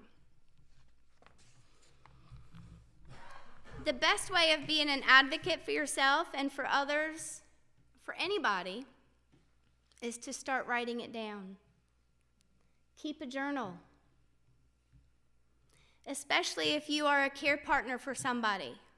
Write down the information. Write down the medications. Write down the doctor's names and phone numbers. Make sure you're on the HIPAA list. You know, we all walk into the office, they go, do you want to sign this piece of paper? This is for your HIPAA. Y'all know what that means, the HIPAA? That's the confidentiality thing that doctors can't share anything else. So I can call and complain about my dad to my dad's doctor all day long. Unless I'm on that HIPAA form, they can't tell me anything.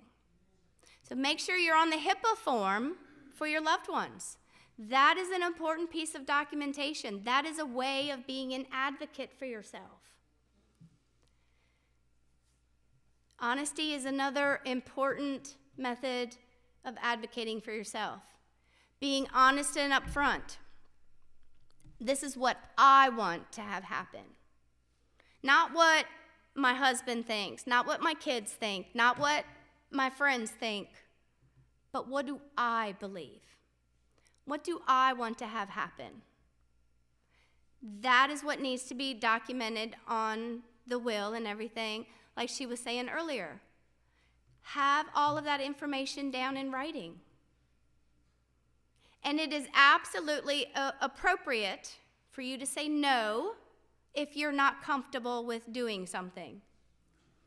It is absolutely appropriate to tell your doctor, I'm really not sure about that. It is absolutely appropriate to tell your doctor, I don't like that medication. Give me something else, please. I've done it myself. All right? It is absolutely appropriate to stand up for yourself. You know yourself. You know your body. You know your situation. You know where your spirit is. You know where your mind is. You know where you are. Speak up for yourself. Because that is the best way of having hope, is being assertive. Confidence. Knowing the information, because if you have that information, that creates confidence, and with confidence comes assertiveness. Right? And with confidence comes power, and with power is a lot of stuff you can do. We also have to show grace. And that can be sometimes kind of hard too. Because, again, doctors are humans. We have to show them grace. Our friends who are struggling and may not be able to help us out at that moment may be struggling themselves, so we have to offer grace. We offer grace to people who, if we notice they're struggling and they're doing something the wrong way or something, we need to offer them grace and support. Grace and patience is one of those things that society is kind of losing sight of nowadays, and we need to pull that back in. We need to remind people what grace and patience is, because we're losing it. These wonderful devices are creating the loss of patience and communication. And that's another way of advocating for yourself, is having those communication skills. And not the you need to do, but I feel like this is what I want to do. I'm worried about you, so I'd like for you to go see a doctor. Not you need to go see a doctor. Because if you get that, if anybody did that to me, yeah, that little redheadedness comes out. And that's the whole adage about the redhead temper, it's all true. And so when someone goes, you, when they point to me, I go, bye, right? Nobody likes being told what to do. So you have to have that communication. Part of the knowledge as we get older knowing the resources that are out there, knowing the levels of care, knowing what's available out there.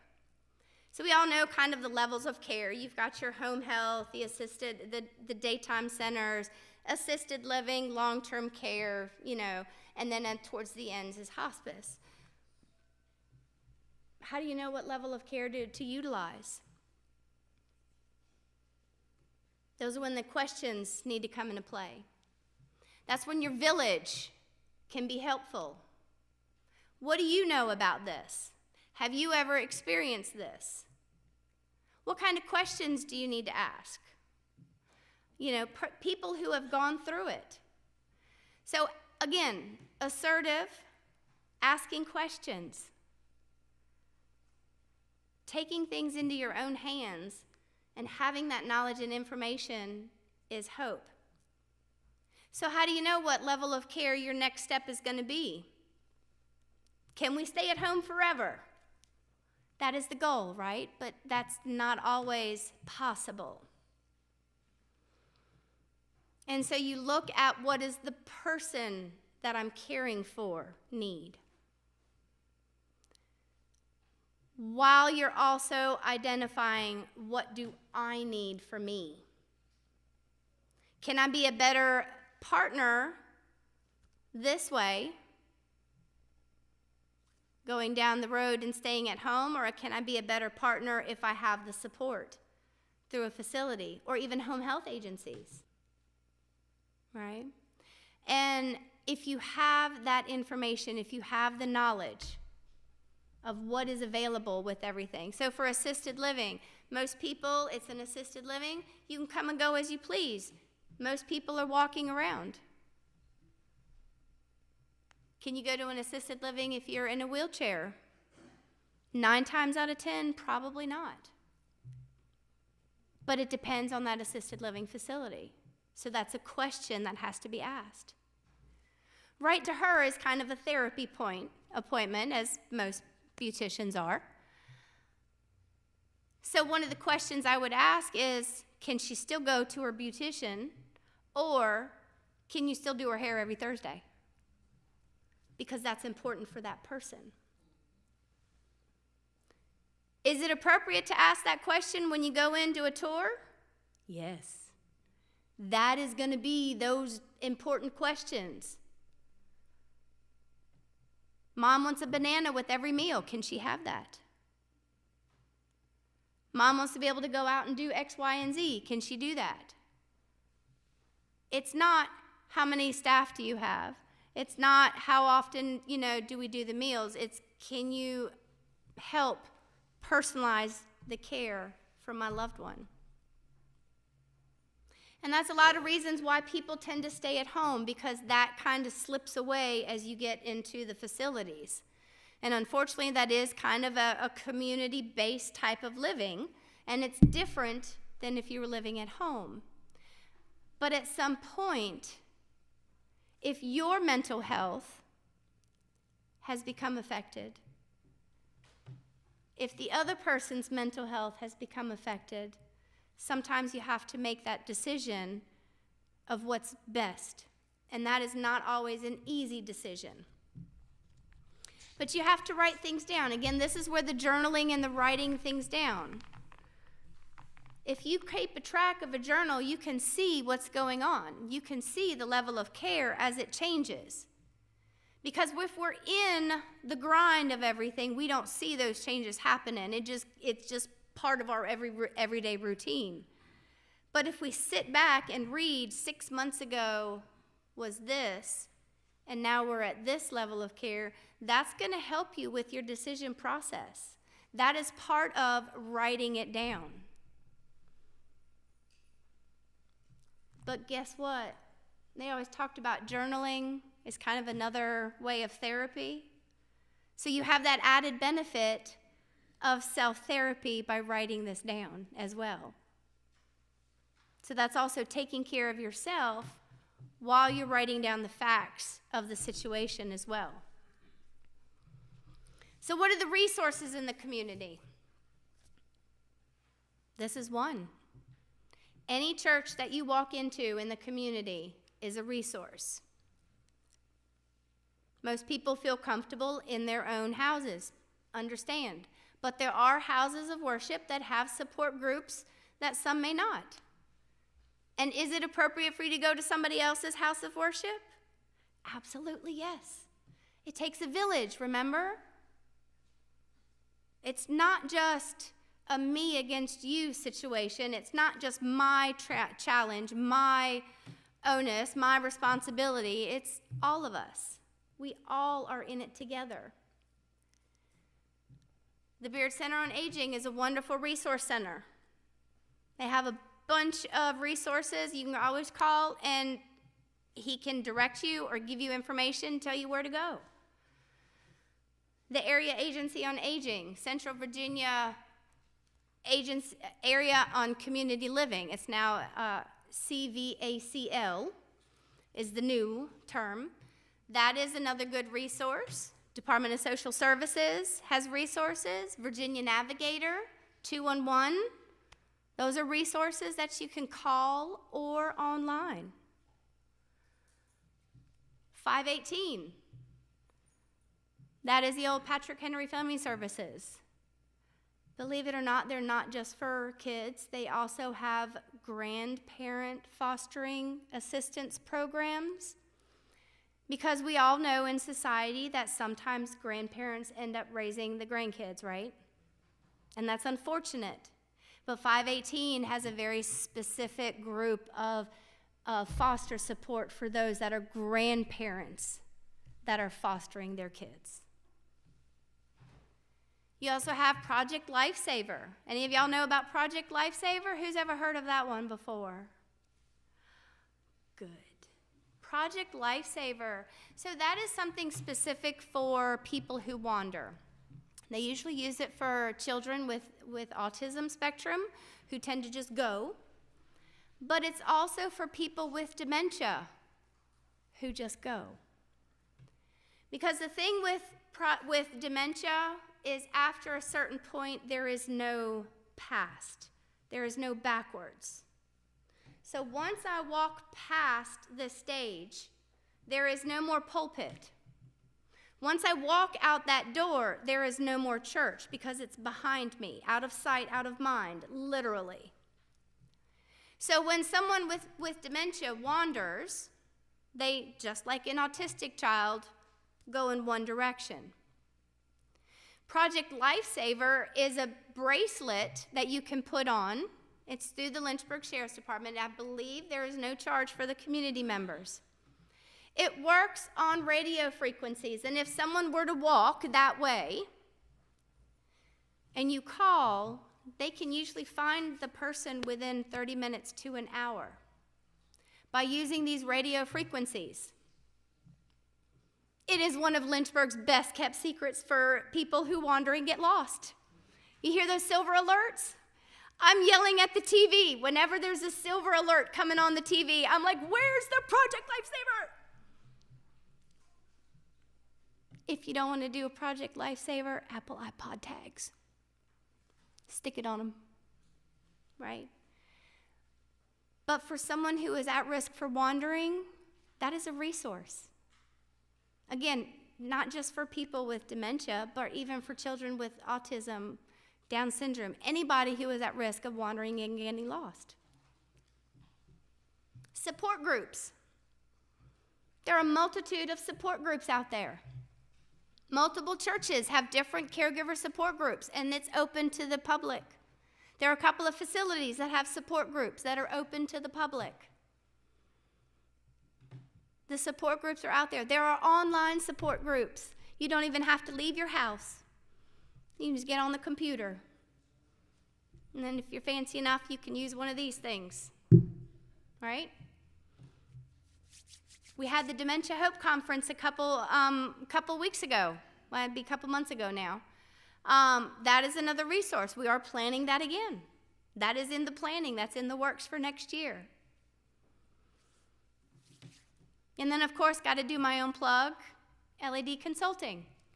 What I do is I help you through the journey. I help you with those tips, how to advocate, how to keep your home safe. What are the next steps to do?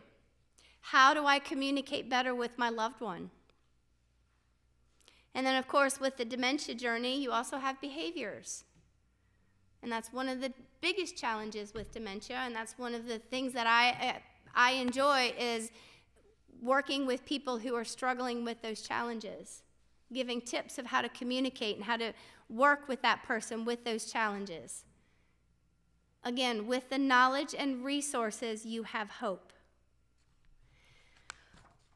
And so with that hope, we can only go forward, right? With that knowledge is going ahead. We have goals and aspirations. And those goals and aspirations include hope. We have dreams. We don't ever expect things to happen the way they do, but sometimes we're just dealt with the cards that we're dealt with and we have to go on with life. But if we have the support, we know how to advocate, we have the education and the knowledge, all of those things create hope. All right. Any questions? Am I doing okay on time? Okay. All right. Yes.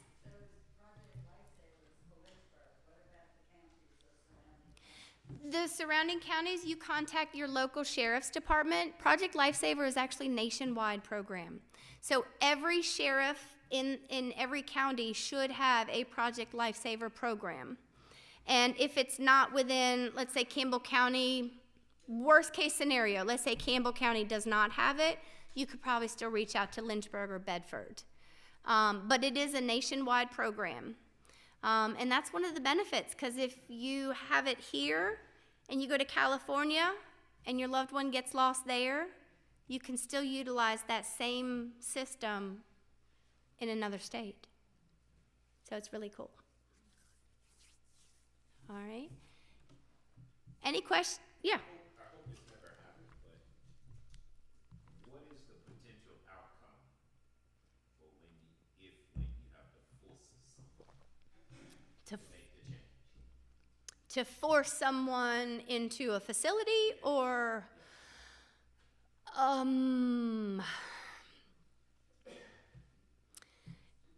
they're gonna go kicking. yeah, and usually at that point, if they live by themselves and they're kicking and screaming, then unfortunately, sometimes we have to let negative consequences happen. Driving is a situation like that, where if you know your loved one is unsafe driving, you go have the conversation. You know what, Harlan, I really don't think you should. I'm very uncomfortable. I don't like that you're driving. It makes me nervous. You're really slow to react. It's just not safe to drive anymore. I'm really worried you're going to get into an accident. I've been driving 50 years. I've never had an accident before. Never got a speeding ticket. I'm just fine. What do you think? No. You're going to kick and scream. You're not giving up those keys. I can try to disable your car. I could try to hide your keys. I could do whatever. I could flatten all your tires. You probably have enough wherewithal, if you're living at home by yourself, to fix it. If you have enough money, you'll just buy another car. Carvana will deliver my car. There it is, right? Don't even have to go to a dealership anymore. Unfortunately, doctors don't like taking away the driver's license because they don't want to be the mean guy. Judges don't like taking away the driver's license because they don't want to be the mean guy. DMV won't take away your driver's license because they need judges or doctors to tell them to take away the driver's license. So what do? Hope and pray that they don't get into an accident. Honestly, that is the only thing that you can do, is hope and pray that they don't get into an accident. If an accident does happen, hope and pray that it's enough to knock some sense into the driver and that nobody else was hurt. Yes? Correct. And again, Short-term memory, they would determine the drive from, is that right? Correct. Out of sight, out of mind. I don't have a car. Let me look out the house. Whoop. Okay, car not here. Okay, I'll just stay at home. Right? Yes, absolutely. Whatever you can do to help take that away. But if the person is kicking and screaming, there's nothing you can do unless they become a danger to themselves and others. At that point, you then might need to get legalities and APS involved, Adult Protective Services. And that is unfortunate, but sometimes it does happen. Yeah. I actually know of a situation right now where I've heard about, I don't even know the people, but the husband has dementia. The wife lifts his legs into the vehicle, and then they go driving, and they get lost. And the family does nothing about it. And unfortunately, there's really not much they can do until that car becomes incapacitated or somebody else gets hurt. And it's unfortunate. It's kind of like that tough love situation where, the end effect is going to be the final decision. And that's not fun because we are a proactive and preventative society. So we don't want to wait until they've crashed their car into a tree, right? We don't want that to happen. But unfortunately, we are independent beings. And if we take away that independence, we fight. Yes, ma'am.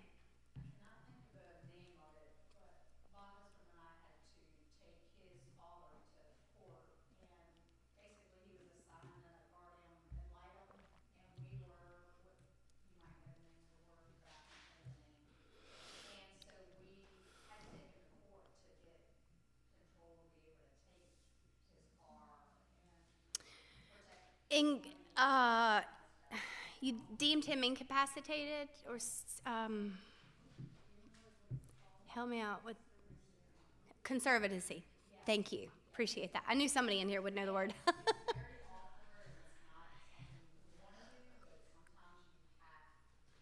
Correct. Conservatorship is one way of doing it. It's almost like a guardianship of an elder person.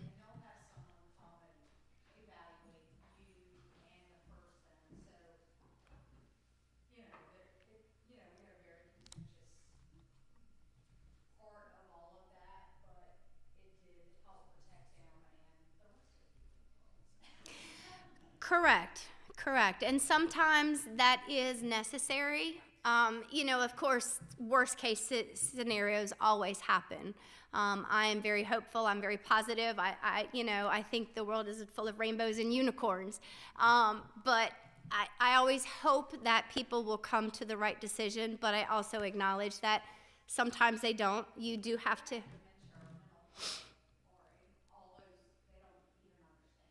Correct.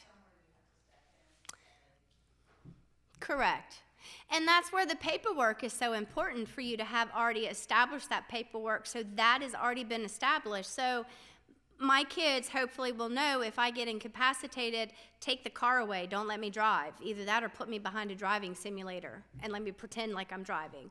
Do something, but don't let me go out there and keep driving. So yeah, definitely. Any other questions? Yes.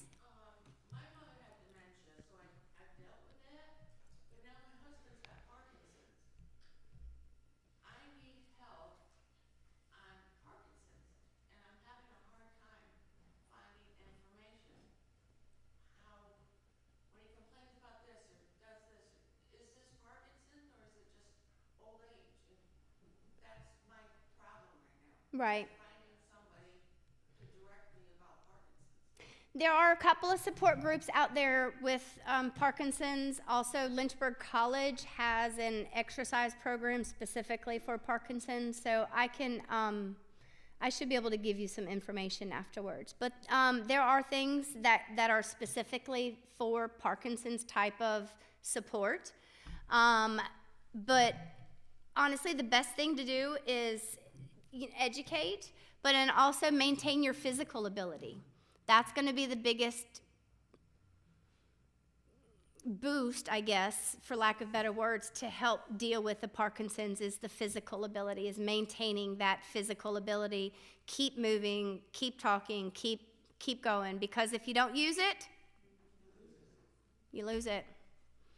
Definitely so. And then unfortunately with Parkinson's, if you don't move it, because it's a neuromuscular and it starts out with the muscles, that's going to be your primary challenges at the beginning stages, is those balance issues. And so strengthening and balancing and exercise is the most important.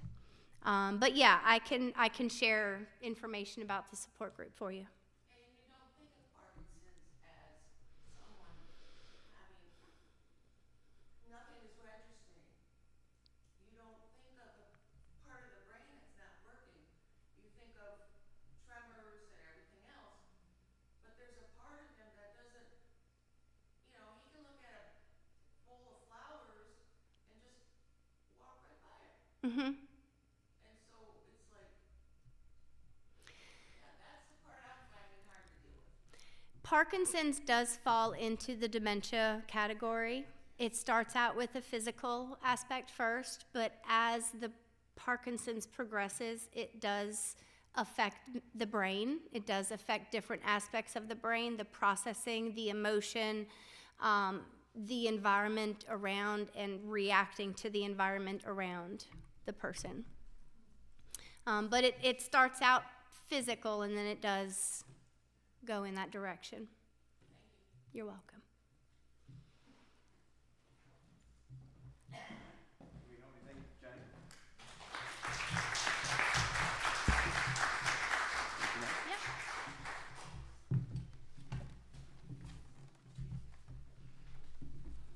Well, you guys did it. You did it, right? Give yourself a round of applause so they have the courage to come out.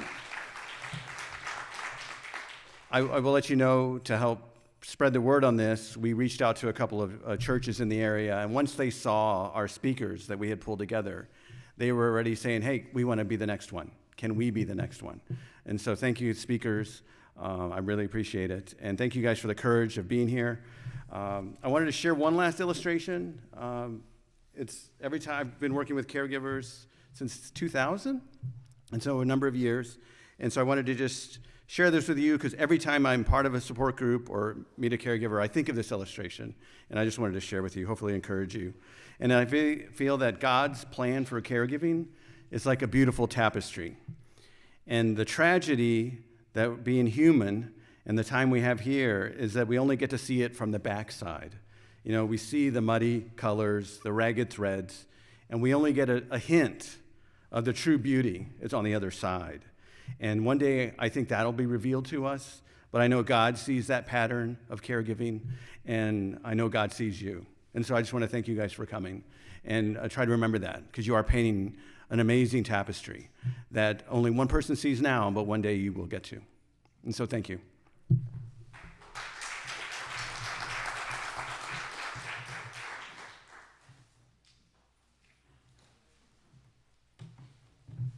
Thank you, Reverend Matt.